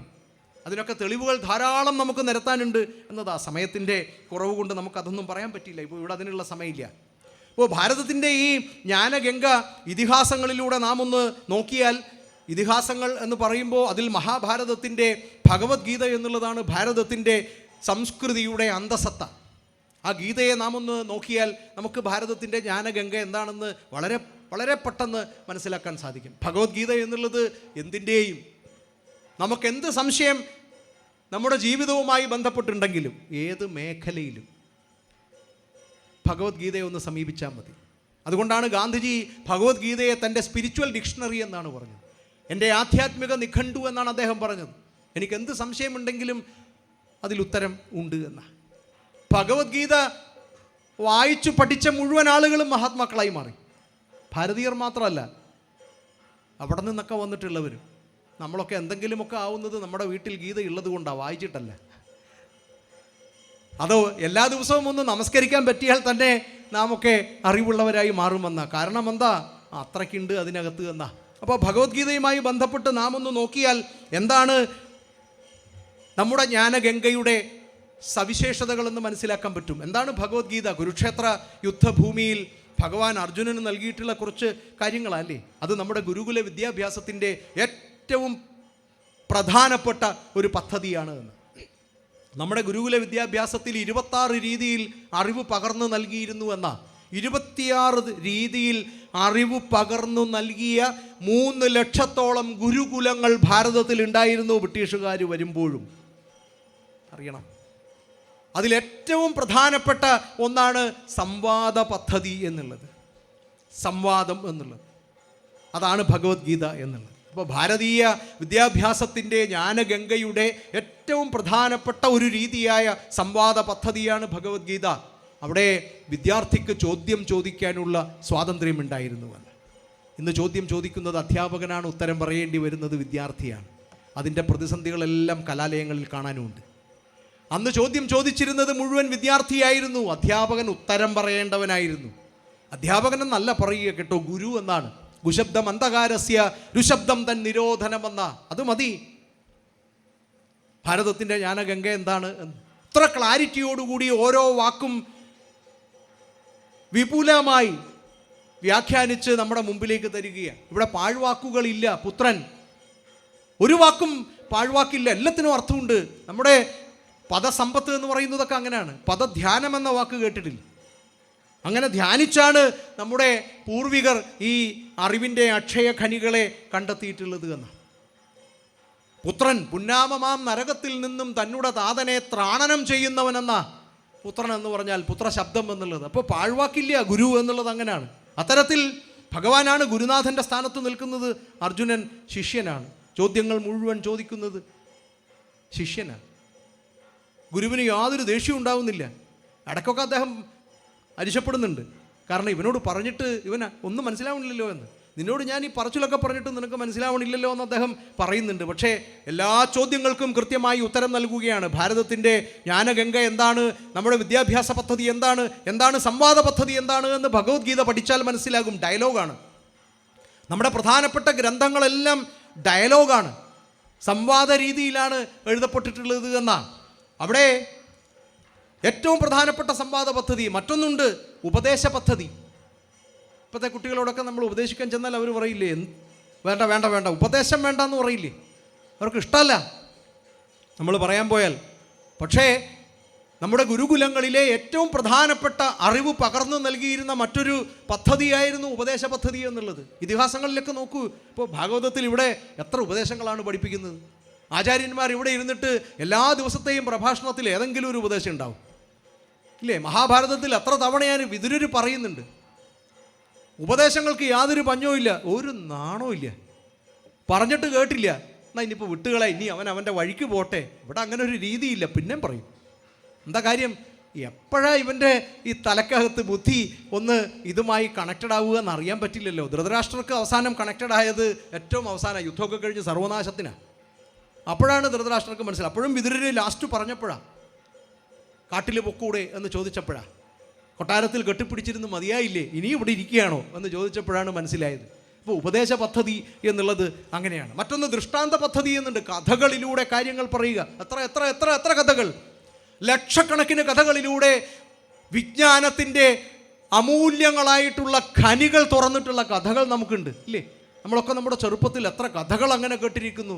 നമ്മുടെ ജ്ഞാനഗംഗ അത്തരത്തിലായിരുന്നു പ്രവഹിച്ചു കൊണ്ടിരുന്നത് എന്നാണ്. ആ ഗീതയിൽ ഒരു സന്ദർഭത്തിൽ ഭഗവാൻ പറയുന്നുണ്ട്, മനുഷ്യൻ എങ്ങനെയാണ് സമാധാനത്തോടു കൂടി ജീവിക്കുക. ഇന്നുള്ള കുഴപ്പതാണ്, സമാധാനമില്ല. ഏറ്റവും അറിവുണ്ട്, ഇത്രയും അറിവുള്ളൊരു ജനതയില്ല കേട്ടോ. ഈ കാലഘട്ടം അങ്ങനെയാണ്. നോളജ് എന്ന് പറയുന്നത് എക്സ്പ്ലോഷനാണ്. എല്ലാവരും അറിവുള്ളവരാണ്, പണ്ഡിതന്മാരാണ്. പക്ഷേ ആ അറിവൊന്നും ജീവിതത്തിൽ പ്രതിഫലിച്ചു കാണുന്നില്ല എന്നാ. അപ്പോൾ കിട്ടിയത് അറിവാണോ എന്നുള്ളത് സംശയമുണ്ട്. അപ്പോൾ ഭഗവാൻ പറയുന്നുണ്ട്, മനുഷ്യൻ എപ്രകാരമാണ് അവൻ്റെ പ്രാണനെ സംരക്ഷിക്കേണ്ടത്, അവൻ്റെ വികാരങ്ങളെ അടക്കേണ്ടത്, എങ്ങനെയാണ് കോപത്തെ നിയന്ത്രിക്കേണ്ടത് എന്ന് അദ്ദേഹം പറയുന്നുണ്ട്. ഈ നാട് ആധുനിക സൈക്കോളജിയൊക്കെ ചെന്നെത്തുന്ന തലത്തിനൊക്കെ അപ്പുറത്തേക്ക് ഭഗവാൻ പറയുന്നുണ്ട്. ക്രോധാത് ഭവതി സമ്മോഹഃ, സമ്മോഹാത് സ്മൃതി വിഭ്രമഃ, സ്മൃതിഭ്രംശാത് ബുദ്ധിനാശാത് ബുദ്ധിനാശാത് പ്രണശ്യതി. ക്രോധം വന്നാൽ എന്താ കുഴപ്പമുണ്ടാവുക? സമ്മോഹം ഉണ്ടാവുന്ന. സമ്മോഹം എന്ന് പറഞ്ഞാൽ മോഹാലസ്യം ഉണ്ടാവും. സമ്മോഹാത് സ്മൃതി വിഭ്രമഃ. മോഹാലസ്യപ്പെട്ടാൽ ഓർമ്മ നശിക്കും. സ്മൃതിഭ്രംശാൽ ബുദ്ധിനാശാത്.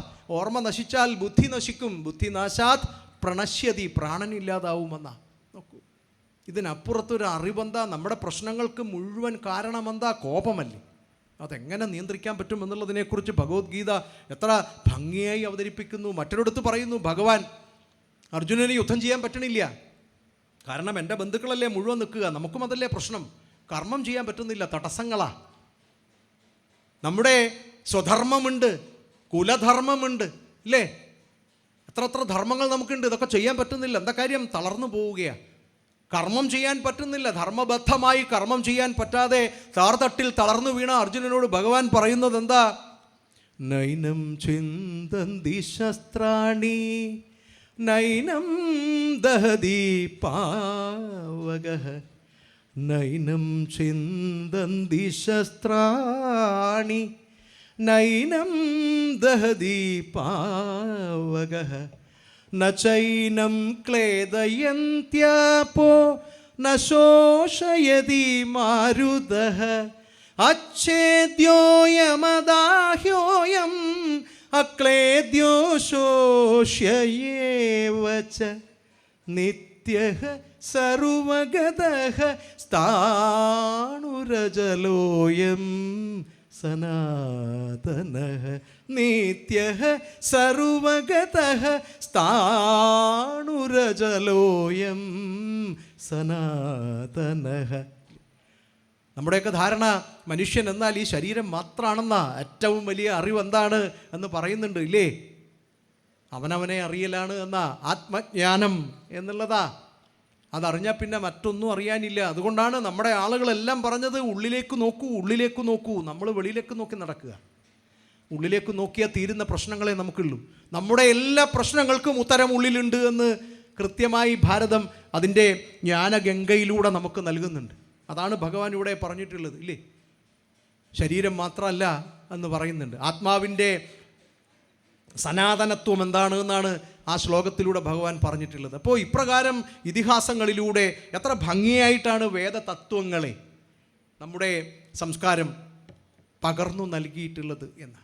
തത്വമസി എത്രയോ ഇനി സനാതനധർമ്മത്തെക്കുറിച്ച് എൻ്റെ സഹോദരിയുടെ പ്രഭാഷണമുണ്ട്. അത് വളരെ വ്യക്തമായി ഈ ധർമ്മത്തിൻ്റെ പ്രത്യേകതകളൊക്കെ പറയും എന്നുള്ളത് കൊണ്ട് ഞാൻ അതിവിടെ വിശദീകരിക്കുന്നില്ല. ഞാനിതിൻ്റെ ഒരു ജ്ഞാനഗംഗ എന്താണ്, അറിവ് എന്താണ്, അറിവിൻ്റെ തലം എങ്ങനെയാണ്, ഇതെങ്ങനെയാണ് പകർന്നു നൽകപ്പെട്ടിട്ടുള്ളത് എന്നുള്ളത് മാത്രമാണ് സൂചിപ്പിക്കുക.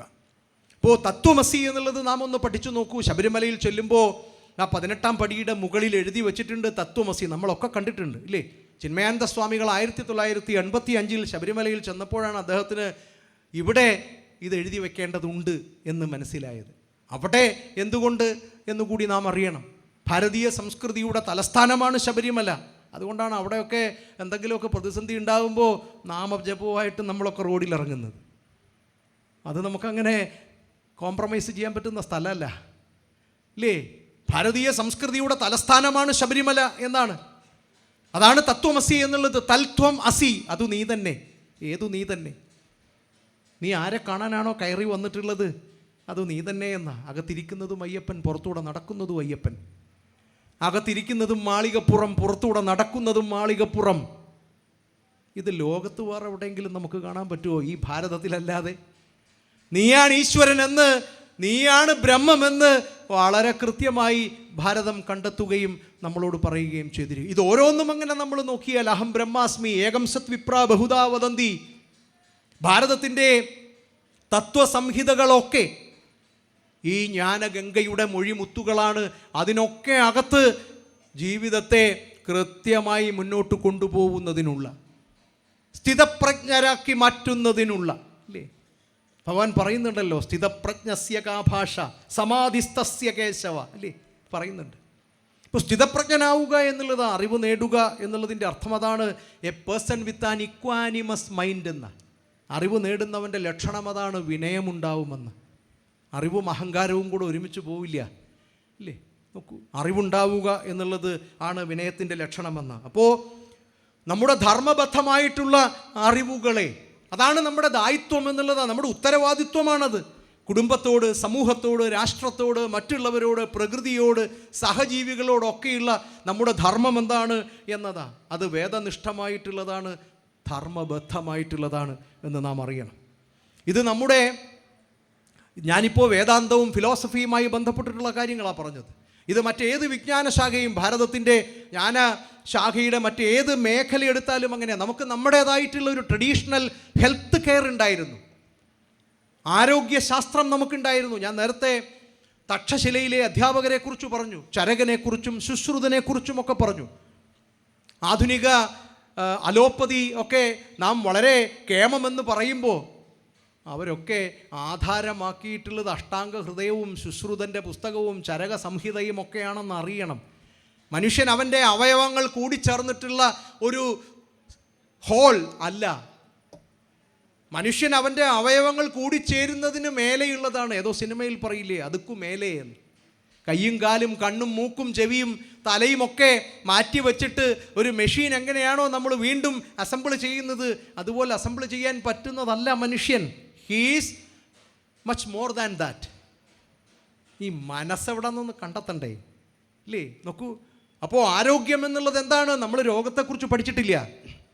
ഭാരതം ഒരിക്കലും രോഗത്തെ പഠിച്ചിട്ടില്ല. രോഗത്തെക്കുറിച്ച് പഠിക്കാൻ വലിയ പ്രയാസമാണ്, കാരണം രോഗം ഒത്തിരിയുണ്ട്. ആരോഗ്യത്തെക്കുറിച്ച് പഠിക്കാനേ എളുപ്പം. അതുകൊണ്ട് ഭാരതം ആരോഗ്യത്തെക്കുറിച്ച് മാത്രമേ പഠിച്ചിട്ടുള്ളൂ. വളരെ കൃത്യമായി അതാണ് വേദത്തിൻ്റെ ഒരു അംഗമായി തന്നെ നാം കണ്ടെത്തിയ ആയുർവേദം. കേരളീയരായ നമ്മെ സംബന്ധിച്ചിടത്തോളം അഭിമാനിക്കാവുന്നതാ. എന്താ കാര്യം? ആയുർവേദത്തിൻ്റെ ഏതാണ്ട് ഫൈനൽ പോയിന്റ് ഭാരതത്തിൽ ഏതാണ് എന്ന് ചോദിച്ചാൽ കേരളമാണ്. ലോകത്തെവിടെ നിന്നുമുള്ള ആളുകൾ ആയുർവേദവുമായി ബന്ധപ്പെട്ട് കേരളത്തിലേക്കാണ് എത്തുക. ഇപ്പോൾ കേരളീയ ആയുർവേദം എന്ന നിലയിൽ തന്നെ അത് വളരെ പ്രസിദ്ധമായിട്ടുണ്ട് ലോകത്തെമ്പാടും. യൂറോപ്പിൽ ഈ അടുത്ത ദിവസം ഞാൻ ചെന്നപ്പോൾ നമ്മുടെ കേരളവുമായി ബന്ധപ്പെട്ടിട്ടുള്ള ആയുർവേദ രീതിയിലുള്ള പഠന കേന്ദ്രങ്ങൾ അവിടെയുണ്ട് എന്നതാ. അഭിമാനിക്കണ്ടേ? ഭാരതത്തിൻ്റെ ജ്ഞാനഗംഗയായ വേദത്തിൻ്റെ അംഗമായ ആയുർവേദത്തെ നമ്മുടെ സംസ്ഥാനം മലയാളികൾ ഏറ്റെടുക്കുകയും അതിനെ ആദരിക്കുകയും ബഹുമാനിക്കുകയും ആ പൈതൃക സമ്പത്തിനെ നെഞ്ചോട് ചേർത്ത് ലോക കല്യാണത്തിനായി ലോകം മുഴുവൻ അത് കൊണ്ടു നടക്കുകയും ചെയ്യുന്നു എന്ന് പറയുമ്പോൾ ഈ ജ്ഞാനഗംഗ അങ്ങനെ തടസ്സപ്പെടാനൊന്നും പറ്റില്ല എന്നുള്ളതാ. അതിങ്ങനെ പ്രവഹിച്ചു കൊണ്ടേ ഇരിക്കുമെന്ന് നാം അറിയണ്ടേ. ശസ്ത്രക്രിയകൾ എന്നുള്ളത് ഭാരതത്തിൽ ആ കാലഘട്ടത്തിൽ ബ്രിട്ടീഷുകാർ എഴുതി വെച്ചിട്ടുണ്ട് കേട്ടോ. പൂനെയിൽ ഒരു മറാഠി യുദ്ധത്തിനിടയ്ക്ക് ഒരു ബ്രിട്ടീഷുകാരനായ പട്ടാളക്കാരൻ്റെ മൂക്ക് മുറിഞ്ഞുപോയി. അത് കണ്ടു നിന്ന തെരുവിലിരുന്ന ഒരു ക്ഷുരകൻ എന്ന് പറയുമ്പോൾ സാധാരണക്കാരൻ എന്ന അർത്ഥത്തിൽ, ആ ക്ഷുരകൻ ആ മൂക്കെടുത്തിട്ട് ആ പട്ടാളക്കാരൻ്റെ ഫോർഹെഡിൽ നിന്ന്, നെറ്റിയിൽ നിന്ന് തൊലി ഒരു ത്രികോണാകൃതിയിൽ ഇലയെടുത്ത്, ആ തൊലി നെറ്റിയിൽ നിന്ന് തൊലിയെടുത്ത് ഒരു ഇലയെടുത്ത് ത്രികോണാകൃതി ഉണ്ടാക്കി മൂക്കിൻ്റെ സ്ഥാനത്ത് വെച്ച് പിടിപ്പിച്ചു എന്നാണ്. ഒരു ക്ഷുരകൻ. നോക്കൂ, പൂന എന്ന് പറയുന്ന സ്ഥലത്താണ് റെക്കോർഡ് ചെയ്യപ്പെട്ടിട്ടുള്ളതാണ്. അപ്പോൾ ആ കാലഘട്ടത്തിൽ വെറും സാധാരണക്കാരനായ ഒരാൾ തെരുവോരത്തിരുന്നു കൊണ്ട് റൈനോപ്ലാസ്റ്റി ചെയ്തു വന്ന ശസ്ത്രക്രിയകൾ ഇവിടെ ഒരു പ്രശ്നമേ ആയിരുന്നില്ല എന്നുള്ളതാ. ഇതൊക്കെ മിത്താണെന്ന് പറയുന്നവരോട് നമുക്കൊന്നും പറയാനില്ല കേട്ടോ. അവരവസാനം എത്തിച്ചേരും, ഇത് മിത്തല്ല എന്നറിയും. അപ്പോൾ നമ്മുടെ ആരോഗ്യ പരിപാലന രംഗം എന്ന് പറയുന്നത് എത്ര ശക്തമായിരുന്നു എന്ന് നാം അറിയേണ്ടതുണ്ട്. നമ്മുടെ ആചാര്യ പരമ്പര, ഞാനിതിൻ്റെ ജ്ഞാനഗംഗ എങ്ങനെയാണ് ഇത്ര സമ്പന്നമായി സമർത്ഥമായി നമ്മുടെ പുതുതലമുറകളിൽ വരെ എത്തി നിൽക്കുന്നത് എന്നുള്ളതിനെക്കുറിച്ച് ശങ്കരാചാര്യ സ്വാമി വിവേകാനന്ദൻ ഇല്ലേ ഒരു പ്രസംഗത്തിൻ്റെ അഭിസംബോധന ലോക ചരിത്രമായി മാറിയിട്ടുണ്ടെങ്കിൽ അങ്ങനെ ഒരു ലോകചരിത്രം എഴുതിയത് ഭാരതീയനായ സന്യാസിയായ സ്വാമി വിവേകാനന്ദനാണ്. My dear brothers and sisters of America. എന്താണ് ഈ നാട്? ഈ നാടിൻ്റെ സംസ്കാരം എന്താണ്? ഈ നാടിൻ്റെ അറിവെന്താണ് എന്നുള്ളതിന് ഇതിനപ്പുറത്ത് മറ്റൊരു തെളിവന്വേഷിച്ച് പോവേണ്ടതില്ല. അവർ എഴുന്നേറ്റ് നിന്ന് കൈയടിച്ചു. അവസാനം സ്വാമിക്ക് പറയേണ്ടി വന്നു കൈയടി ഒന്ന് നിർത്താൻ. എന്താ കാര്യം? നമുക്കൊരത്ഭുതവുമില്ല. ഞാൻ നേരത്തെ പറഞ്ഞതുപോലെയാണ്, ഭാരതത്തിലേതാണ് നാം എന്ന തോന്നൽ നമ്മൾക്കൊരത്ഭുതവുമില്ല. എൻ്റെ സഹോദരന്മാരെ എന്ന് ഒരു ഭാരതീയൻ അഭിസംബോധന ചെയ്താൽ നമുക്കൊരത്ഭുതവും ഇല്ല. പക്ഷേ പാശ്ചാത്യ ലോകം അന്നുവരെ കേട്ടിട്ടില്ല അങ്ങനെ ഒരു അഭിസംബോധന. അവർ കേട്ടിട്ടുള്ളത് ലേഡീസ് ആൻഡ് ജെൻറ്റിൽമെൻ എന്നാണ്. അപ്പോഴാണ് ഭാരതീയനായ ഒരു സന്യാസി ചെന്നിട്ട് ഇങ്ങനെ പറഞ്ഞത്, എൻ്റെ സഹോദരി സഹോദരന്മാരായ, ഇതാണ് ഭാരതത്തിൻ്റെ ജ്ഞാനഗംഗയുടെ കരുത്ത് എന്നുള്ളത്. എല്ലാം എല്ലാം ഒന്നാണ് എന്നാ. അത് മനുഷ്യർ മാത്രമാണോ? മനുഷ്യർ മാത്രമല്ല, പ്രപഞ്ചത്തിലെ സമസ്ത ജീവജാലങ്ങളും എൻ്റെ സഹോദരങ്ങളാണ് എന്നാ. ഒരു കുഞ്ഞ് ജനിച്ച് 27 നാളിലേക്ക് അതിനെ നമ്മൾ ഒതുക്കുകയാണ്, ഇല്ലേ? എല്ലാവർക്കുമുണ്ട് നാള്. നാളിനൊപ്പം ഒരു മരം, ഒരു പക്ഷി, ഒരു മൃഗം, ഒരു ദേവത, ഒരു നക്ഷത്രം. ഇനി വല്ലതും ഉണ്ടോ? ഇനി എന്തെങ്കിലും ചേർക്കാനുണ്ടോ? ഈ നാടിൻ്റെ പൈതൃക സമ്പത്തിൻ്റെ അറിവിൻ്റെ അടയാളം ഇതിനപ്പുറത്ത് എന്താ പറയുക? നിൻ്റെ മരം ഇതാണ്, അതിനെ പരിപാലിച്ചോണം. നിൻ്റെ മൃഗം ഇതാണ്, നിൻ്റെ പക്ഷി ഇതാണ്, അതിനെ സംരക്ഷിക്കണം, ഇല്ലേ? നക്ഷത്രങ്ങൾ, നമ്മുടെ ദിവസങ്ങളുടെ പേര് നോക്കൂ, തിങ്കൾ, ചൊവ്വ, ബുധൻ, ഇല്ലേ? നോക്കൂ. അപ്പോൾ നക്ഷത്രങ്ങളുമായി ബന്ധപ്പെട്ട് അതിൻ്റെ ചലനങ്ങൾ നമ്മുടെ ജീവിതത്തിൽ ഉണ്ടാക്കുന്ന മാറ്റങ്ങൾ എന്തൊക്കെ, ആസ്ട്രോണമി എന്നുള്ളതൊക്കെ എത്ര വളരെ വിപുലമായ ഒരു ശാസ്ത്രശാഖയായി ഭാരതം കണ്ടിരുന്നുവെന്നാണ്. ലോകത്താർക്കും മനസ്സിലാക്കാൻ പറ്റാത്ത തരത്തിലുള്ള സൂര്യനിലേക്കുള്ള അകലം എത്രയാണ് എന്നാ. പോയിട്ടാണോ? അല്ല, മനനത്തിലൂടെ, ധ്യാനത്തിലൂടെ മനസ്സിലാക്കിയവരാ. അതൊക്കെ എത്ര കൃത്യമായി എന്ന് ആധുനിക ശാസ്ത്രം നമ്മുടെ മുമ്പിൽ തെളിവുകൾ സഹിതം വെക്കുകയല്ലേ. 10,000-കണക്കിന് വർഷങ്ങൾക്ക് മുമ്പ് നമ്മുടെ പൂർവികർ ഈ അറിവിൻ്റെ കലവറ കണ്ടെത്തിയെന്ന, ഗ്രഹങ്ങളുടെ വലിപ്പം കണ്ടെത്തിയെന്ന, ഏത് ഗ്രഹമാണ് വലുത് എന്ന് കണ്ടെത്തിയെന്ന, ഇല്ലേ? നോക്കൂ, ദീക്ഷിതർ നവഗ്രഹങ്ങളെക്കുറിച്ച് കീർത്തനം എഴുതിയിട്ടുണ്ട്, കേൾക്കേണ്ടതാകട്ടോ. ഓരോ ഗ്രഹത്തിൻ്റെയും സ്വഭാവ സവിശേഷതകൾ എന്താണ് എന്ന് കൃത്യമായി അദ്ദേഹത്തിൻ്റെ കീർത്തനങ്ങളിൽ പറഞ്ഞിട്ടുണ്ട്. ഓരോ കൃതിയും കേൾക്കേണ്ടതാണ്. ഗ്രഹങ്ങളെ ദേവതാസങ്കല്പത്തിലാണ് നമ്മൾ കാണുക, അല്ലേ? നോക്കൂ, സമസ്ത ജീവജാലങ്ങളെയും ഈശ്വരനായി കണ്ടുകൊണ്ട് എല്ലാത്തിലുമുള്ളത് ഒരേ ഈശ്വരനാണ് എന്ന അറിവ്, ഇതിനപ്പുറത്ത് മറ്റൊരു അറിവ് എന്തിനാണ് എന്ന് നാം മനസ്സിലാക്കണം. അതാണ് നമ്മുടെ ആചാര്യ പരമ്പര നമുക്ക് നൽകിയിട്ടുള്ളത്. ശങ്കരാചാര്യ സ്വാമികളാണെങ്കിലും സ്വാമി വിവേകാനന്ദനായാലും ഒക്കെ. അതിങ്ങോട്ട് ലളിതാ സഹസ്രനാമത്തിലേക്ക് എത്തിയാൽ, വിഷ്ണു സഹസ്രനാമവും ലളിതാ സഹസ്രനാമവും വെറുതെ ചൊല്ലി ധാരാളം ഈ സപ്താഹവേദികളിലും സത്രവേദികളിലുമൊക്കെ ഞാൻ ആളുകളിരുന്നത് ചൊല്ലുന്നത് കേട്ടിട്ടുണ്ട് കേട്ടോ. ചൊല്ലുന്നത് കൊണ്ട് എന്താണ് കാര്യമെന്ന് ചോദിക്കുന്നവരോട് ചൊല്ലുന്നതിലേ കാര്യമുള്ളൂ. മന്ത്രമാണ്, മന്ത്രത്തിൻ്റെ ശക്തി അത്ര വലുതാണ് എന്നാ. ഒരു കുട്ടി ഉണ്ടായാൽ ആ കുട്ടിക്ക് പേര് അന്വേഷിച്ച് ഗൂഗിൾ തിരയുന്ന സനാതന ധർമ്മ വിശ്വാസികളുണ്ട് കേട്ടോ. അപ്പോഴാണ് 1000 പേര് വീട്ടിലിരിക്കുക, അല്ലേ? ഒരു ആൺകുട്ടിയാണെങ്കിൽ വിഷ്ണു സഹസ്രനാമത്തിലിരിക്കുക. ഏത് വീട്ടിലാണ് ഇല്ലാത്തത് കണ്ണൻ?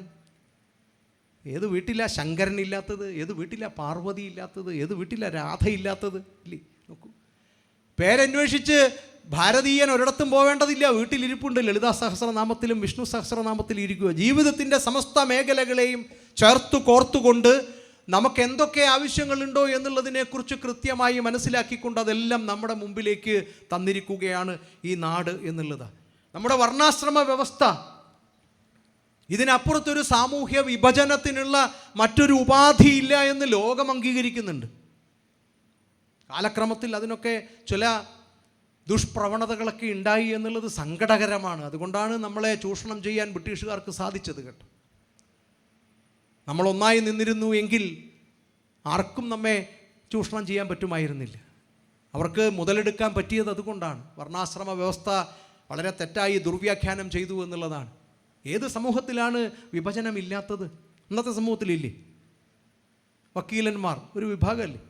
ഡോക്ടർമാർ, ഡ്രൈവർമാർ ഒരു വിഭാഗമല്ലേ? അധ്യാപകർ ഒരു വിഭാഗമല്ലേ? കൃഷിക്കാർ ഒരു വിഭാഗമല്ലേ? നോക്കൂ, ഏതെങ്കിലും തരത്തിലുള്ള ഒരു സാമൂഹ്യ വിഭജനമില്ലാതെ ഒരു സമൂഹത്തിനും നിലനിൽക്കാൻ പറ്റില്ല. അപ്പോൾ അത്ര കൃത്യമായി സാമൂഹ്യ വിഭജനത്തെ, ഒരു സോഷ്യൽ സ്ട്രാറ്റിഫിക്കേഷനാണ് വർണ്ണം എന്നുള്ളത്. അത് നിൻ്റെ തൊഴിലുമായി ബന്ധപ്പെട്ടാണ് എന്ന് വളരെ കൃത്യമായി എഴുതി വച്ചിട്ടുണ്ട്. അത് ജന്മവുമായി ബന്ധപ്പെട്ടല്ല എന്ന് പറഞ്ഞിട്ടുണ്ട്. ബ്രാഹ്മണ്യം എന്നുള്ളത് നമ്മുടെ കർമ്മത്തിലാണ് ഉണ്ടാവുക. കർമ്മം കൊണ്ട് ബ്രാഹ്മണനാവാൻ പറ്റുമെന്ന് ഗാന്ധിജി പറയുന്നുണ്ട്. അദ്ദേഹം പറയുന്നു, ഏറ്റവും സാധാരണക്കാരിൽ സാധാരണക്കാരനായ ഒരു ദരിദ്രന് പോലും ഏറ്റവും സംസ്കാര സമ്പന്നനായി പെരുമാറാനും ജീവിക്കാനും പറ്റുമെന്ന. അപ്പോഴാണ് ബ്രാഹ്മണ്യം ഉണ്ടാവുക. അതാണ് ബ്രാഹ്മണ്യം. പൂന്താനം പറയുന്നില്ലേ, ബ്രാഹ്മണ്യം കൊണ്ട് കുന്തിച്ചു കുന്തിച്ചു ബ്രഹ്മവും എനിക്ക്, ഇല്ലേ പറയുന്നില്ലേ? ബ്രാഹ്മണ്യം എന്താണെന്ന് അറിയണ്ടേ? അപ്പോൾ വർണ്ണാശ്രമ വ്യവസ്ഥ എന്നുള്ളത് അത്തരത്തിൽ വളരെ കൃത്യമായി നമ്മുടെ നാട് കണ്ടെത്തിയിട്ടുള്ള ഒരു സാമൂഹ്യ വിഭജനമായിരുന്നു. നമ്മുടെ അറിവിൻ്റെ ഒരു വ്യാപ്തി എന്താ? സമസ്ത ജീവിത വ്യാപാരങ്ങളെയും ചേർത്ത് വെച്ചുകൊണ്ടാണ്. ഒരു മേഖല മാത്രമല്ല. അതാണ് നമ്മുടെ അറിവിൻ്റെ ഒരു സമ്പത്ത് എന്നുള്ളത്, സമൃദ്ധി എന്നുള്ളത്. ഇത് മണ്ണിനോട് നമ്മുടെ ഒരു സമീപനം എന്താണ്? പർവ്വതത്തെ ആരാധിക്കാനാ ഗുരുവായൂരപ്പൻ പറഞ്ഞതല്ലേ?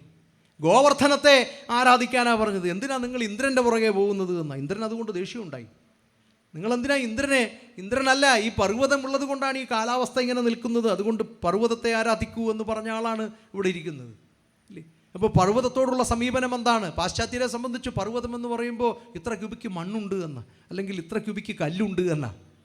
നമ്മെ സംബന്ധിച്ചത് ദേവതാ സങ്കല്പമാണ്. കാരണം അത് നമ്മുടെ സംസ്കൃതിയുമായി ചേർന്ന് നിൽക്കുകയാണ്. നമ്മുടെ വിജ്ഞാന ശാഖ അങ്ങനെയാണ് നമ്മളോട് പറഞ്ഞിട്ടുള്ളത്. നദിയോ? എല്ലാ നദികളും നമുക്ക് ഗംഗയല്ലേ? എന്താ കാര്യം? ഈ നാടിൻ്റെ ജീവൻ എന്ന് പറയുന്നത് ഗംഗയിലൂടെയാണ് ഒഴുകുക, ഇല്ലേ? നദിയില്ലെങ്കിൽ എല്ലാം ഇല്ല. അതുകൊണ്ടാണ് അമ്മയെന്ന് വിളിക്കുകയാണ്. ഞാൻ ആ ഗംഗ തുടങ്ങുന്ന ഗംഗോത്രിയിൽ പോയി. പലയിടത്തും ഗംഗയിൽ സ്നാനം ചെയ്യാൻ ഭാഗ്യമുണ്ടായിട്ടുണ്ടെങ്കിലും ഗംഗോത്രിയിൽ ആദ്യമായി പോയപ്പോൾ അവിടെ ഗംഗാദേവിക്കായി ഒരു ക്ഷേത്രമുണ്ട് കിട്ടും. അപ്പോൾ കുളിക്കാനായിട്ട് ആവേശത്തോടെ ചെന്നപ്പോൾ അവിടെ നിന്ന വോളണ്ടിയേഴ്സ് എന്നോട് പറഞ്ഞു, 3 സെക്കൻഡേ ഇതിനകത്ത് നിൽക്കാവൂ, തണുത്തിട്ട് മരിച്ചു പോകുമെന്ന്. കൈ പിടിച്ചേ നമ്മളെ അവിടെ കുളിക്കാൻ ഇറക്കൂ, ഒറ്റ മുങ്ങൽ തിരിച്ചു കയറാം. ഇപ്പോൾ ഞാൻ ആദ്യമേ മുങ്ങിയപ്പോൾ എനിക്ക് പുറമൊന്നും അത്ര നനഞ്ഞില്ല, പേടിച്ചിട്ടാണ്. ഞാൻ പിന്നെ ഏതായാലും ഒന്നും കൂടെ മുങ്ങി കയറി ഗംഗാമാതാവിനെ തൊഴുത് പ്രാർത്ഥിച്ചിട്ടാണ് പോന്നത്. നോക്കൂ, ഒരു നദിയെ അമ്മയായി കരുതി ആരാധിക്കുന്ന സംസ്കൃതി. ഈ അറിവിനെ നമ്മൾ എന്താ പറയുക?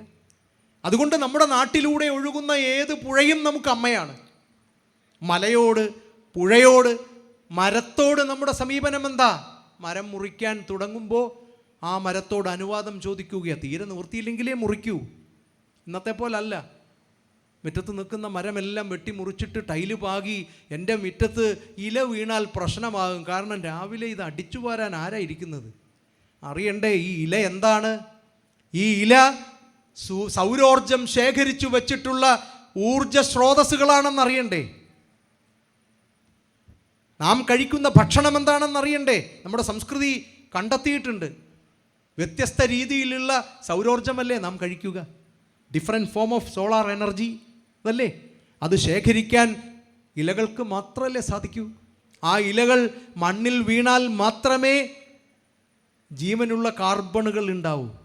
മണ്ണിൽ ട്രേസ് എലമെൻറ്റ്സ് മുഴുവൻ ഉണ്ടാവും. അതറിയണ്ടേ? അപ്പോൾ അതുകൊണ്ട് തന്നെ ഇലകളെ സംരക്ഷിക്കുക എന്നുള്ളത്, ചെടികളെ സംരക്ഷിക്കുക എന്നത്, മരങ്ങളെ സംരക്ഷിക്കുക എന്നത് നമ്മുടെ അറിവിൻ്റെ അപാരമായ കണ്ടെത്തലായി നാം അറിയുന്നില്ലേ? എല്ലാ ജീവജാലങ്ങളെയും അപ്രകാരമാണ് എന്നാ. പ്രകൃതിയോട്, പക്ഷികളോട് എല്ലാം ഉള്ള, നമ്മുടെ സഹജീവികളോട് എല്ലാമുള്ള നമ്മുടെ സമീപനം അതാണ് എന്നാ. അതുകൊണ്ട് തന്നെ ഈ നാടിൻ്റെ അറിവിൻ്റെ ഒരു സ്രോതസ് മരണം കൊണ്ട് അവസാനിക്കുന്നില്ല. മരിച്ചാലും നമ്മൾ നമ്മുടെ പൂർവികരെ വിട്ടുപോകുന്നില്ല, ഇല്ലേ? പിതൃബലി നോക്കൂ, അത് കാക്കയുമായി ചേർത്തിട്ടാണ്, ഇല്ലേ? ബലിക്കാക്ക എന്ന് പറഞ്ഞിട്ട് തന്നെയുണ്ട്. ഇവിടെ മരണം കൊണ്ട് വേർപിരിക്കാൻ പറ്റുന്നതല്ല നമ്മുടെ പൂർവികരുമായി നമുക്കുള്ള ബന്ധമെന്ന അതൊരു തുടർ കഥയായി മാറുകയാണ്. നമ്മുടെ അറിവ് അപ്രകാരമാണ് ചിട്ടപ്പെടുത്തിയിട്ടുള്ളത് എന്നാ. അതുകൊണ്ട് ഭക്ഷണം കഴിക്കുമ്പോൾ പ്രാർത്ഥിക്കുക. ഞാൻ അവസാനിപ്പിക്കുകയാണ്. ഭക്ഷണം കഴിക്കുമ്പോൾ പ്രാർത്ഥിക്കുക, അല്ലേ? സഹനാവവതു സഹനൗ ഭുനക്തു സഹവീര്യം കരവാവഹൈ തേജസ്വിനാവധീതമസ്തു, അല്ലേ? പ്രാർത്ഥിക്കുകയാണ്.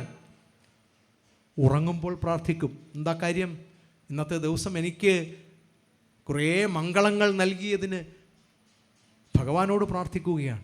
ഉണർന്നെഴുന്നേൽക്കുമ്പോഴോ കരാഗ്രേ വസതേ ലക്ഷ്മി കരമധ്യേ സരസ്വതി കരമൂലേ സ്ഥിതേ ഗൗരി പ്രഭാതേ കരദർശനം. കയ്യിൽ അമ്മയെ കാണാൻ പഠിപ്പിച്ച സംസ്കാരം, കയ്യിൽ അമ്മയെ കാണാൻ പഠിപ്പിച്ച അറിവ്, ഇതിനപ്പുറത്തിന് ഏതറിവാണ് നമുക്ക് വേണ്ടത്? ഇല്ലേ? നോക്കൂ, സമുദ്രവസനേ ദേവി പർവ്വതസ്ഥന മണ്ഡിതേ വിഷ്ണുഭഗ്നി നമസ്തുഭ്യം പാദസ്പർശം ക്ഷമസ്വമേ എന്ന്. നോക്കൂ, അമ്മയോട് ക്ഷമ ചോദിച്ചുകൊണ്ട് രാവിലെ ഉറക്കമുണർന്ന് പ്രാർത്ഥിച്ച് നമ്മുടെ ജീവിതത്തെ ഏറ്റവും ധന്യമാക്കുന്നതിനുള്ള അവസരമാക്കി മാറ്റുകയാണ്. ജീവിതത്തെ അതിൻ്റെ സമഗ്രതയിൽ ആഘോഷിക്കാൻ പഠിപ്പിച്ചതാണ് ഭാരതത്തിൻ്റെ ജ്ഞാനഗംഗ. ജീവിതം തന്നെ ആഘോഷമാക്കണമെന്ന് കാട്ടിത്തന്ന സംസ്കൃതിയാണ് ഭാരതത്തിൻ്റെ സംസ്കൃതി. അതാണ് ഭാരതത്തിൻ്റെ അറിവിൻ്റെ അപാരമായ സമൃദ്ധിയുടെ സമ്പന്നതയുടെ തെളിവ് എന്നുള്ളത്. അത് കെട്ടുപോയിട്ടൊന്നുമില്ല കേട്ടോ. ഇടയ്ക്ക് ചില ഏറ്റക്കുറച്ചിലുകളൊക്കെ ഉണ്ടായിട്ടുണ്ട്, പല കാരണങ്ങളുണ്ട്. പക്ഷേ സങ്കടപ്പെടേണ്ടതില്ല. നമ്മുടെ വീട്ടിലെ കൊച്ചു കുഞ്ഞിന് വരെ അതുണ്ട് എന്ന് നാം അറിയണം. ഞാൻ ചില തെളിവുകളൊക്കെ പറഞ്ഞില്ലേ, അത് കൂടുതൽ ഊട്ടി ഉറപ്പിക്കാനും അറിയാനും പഠിക്കാനും ഈ നാടിൻ്റെ സമ്പത്ത് എന്താണ് എന്ന് തിരിച്ചറിയാനും അമൂല്യമായ പൈതൃക സമ്പത്തിനെ കാത്തു സൂക്ഷിക്കാൻ പ്രതിജ്ഞ എടുക്കാനും നമുക്ക് സാധിക്കണം. സത്രവേദികൾ അതിനുള്ളതാവണം. ഈ നാടിൻ്റെ ജ്ഞാനം അത് ഗംഗയായി നമ്മുടെ തലമുറകളിലൂടെ പ്രവഹിക്കേണ്ടതുണ്ട്. ഇല്ലെങ്കിൽ, ഭാരതമില്ലെങ്കിൽ മറ്റെന്തുണ്ടായിട്ടെന്ത് കാര്യം? നാം അറിയണ്ടേ?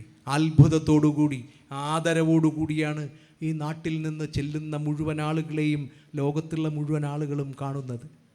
അതുകൊണ്ടല്ലേ കാവി ഉടുത്ത് ഭാരതത്തിന് വെളിയിൽ എവിടെ ചെന്നാലും ആൾ കൂടുന്നത്. ഭാരതത്തിൽ തന്നെയുള്ള നമ്മുടെ ആശ്രമങ്ങളൊക്കെ ഒന്ന് പോയി നോക്കൂ. സ്വദേശീയരേക്കാൾ വിദേശീയരാണ് കൂടുതൽ. അവരറിഞ്ഞിട്ട് മനസ്സിലാക്കിയിട്ട് വരുന്നവരാ. ഇവിടെ വിശ്വാസികളാരും ഇല്ല കേട്ടോ. ഭാരതത്തിൽ വിശ്വാസികളുണ്ട് എന്നൊക്കെ വെറുതെ പറയുന്നതാ. ഇവിടെ അന്വേഷകരാണ് മുഴുവൻ. നേത്തി നേത്തി നേത്തി നേത്തി നേത്തി നേത്തി അതല്ല, ഇതല്ല, അന്വേഷിക്കുകയാ. ക്ലാരിറ്റി വരുന്നത് വരെ അന്വേഷിക്കും. അതുകൊണ്ടാണ് വിദേശ രാജ്യങ്ങളിൽ നിന്ന് ഇങ്ങോട്ട് ആളുകൾ എത്തുന്നത്. പണ്ടും എത്തിയിരുന്നു. ഞാൻ നളന്തയിലെത്തിയ കാര്യം പറഞ്ഞില്ലേ? ഹുയാൻ സാങ് പറഞ്ഞില്ലേ? അദ്ദേഹം എഴുതി വച്ചിട്ടുണ്ട് ഈ നാടിൻ്റെ അറിവിൻ്റെ ഒരു സമൃദ്ധിയെക്കുറിച്ച്, സമ്പന്നതയെക്കുറിച്ച്. നോക്കൂ, ലോക സമസ്ത സുഖിനോ ഭവന്തു. ഇതിനപ്പുറത്ത് ഈ നാട് എന്താണ് പകർന്നു നൽകേണ്ടത്? എല്ലാവരും സുഖമായിരിക്കുമ്പോഴാണ് ഞാനും സുഖമായിരിക്കുക. The good of an individual is contained in the good of all എന്ന്. എൻ്റെ സുഖം എന്ന് പറയുന്നത്, നമുക്കൊക്കെ സ്വാർത്ഥത കുറച്ചൊക്കെ വരുമ്പോൾ എൻ്റെ വീട്ടിലുള്ളവരൊക്കെ ഒന്ന് നന്നായിരിക്കണേ, എൻ്റെ മക്കളൊക്കെ ഒന്ന് നന്നായിരിക്കണേ, ആ കൂടെ ഇപ്പോൾ വന്ന് അയലോക്കത്തുള്ളത് ഗതി പിടിക്കരുത് എന്ന് കൂടി പ്രാർത്ഥിക്കുന്ന അവസ്ഥ വരുന്നത് കൊണ്ടാണ്. എല്ലാവരും നന്നായിരിക്കുമ്പോഴാണ് നമുക്കും സന്തോഷമുണ്ടാവുക. നമ്മുടെ ചുറ്റുപാടുമുള്ള മുഴുവൻ ആളുകളും നന്നായിരിക്കുമ്പോൾ, എല്ലാ മലയാളികളും നന്നായിരിക്കുമ്പോൾ, എല്ലാ ഭാരതീയരും നന്നായിരിക്കുമ്പോൾ, ലോകത്തുള്ള എല്ലാ മനുഷ്യരും നന്നായിരിക്കുമ്പോൾ നമുക്കും സുഖമാണ് എന്ന തിരിച്ചറിവ് ലോകത്തിന് നൽകിയ സംസ്കൃതി, അതാണ് ലോകത്തിന് ഭാരതം നൽകിയ ഏറ്റവും പ്രധാനപ്പെട്ട അറിവ് എന്ന് പറഞ്ഞുകൊണ്ട് ഈ പവിത്രമായ സങ്കേതത്തിൽ, ഈ പവിത്രമായ വേദിയിൽ എത്താൻ കഴിഞ്ഞതിലുള്ള സന്തോഷവും അഭിമാനവും ഒരിക്കൽ കൂടി പറഞ്ഞുകൊണ്ട് എൻ്റെ ഈ ലളിതമായ പ്രഭാഷണം അവസാനിപ്പിക്കുകയാണ്. ഗുരുവായൂരപ്പൻ്റെ പാദപത്മങ്ങളിൽ എൻ്റെ ഈ പ്രഭാഷണം സമർപ്പിച്ചുകൊണ്ട് നിർത്തട്ടെ. നന്ദി, നമസ്കാരം. ഭാരതം ജയിക്കട്ടെ.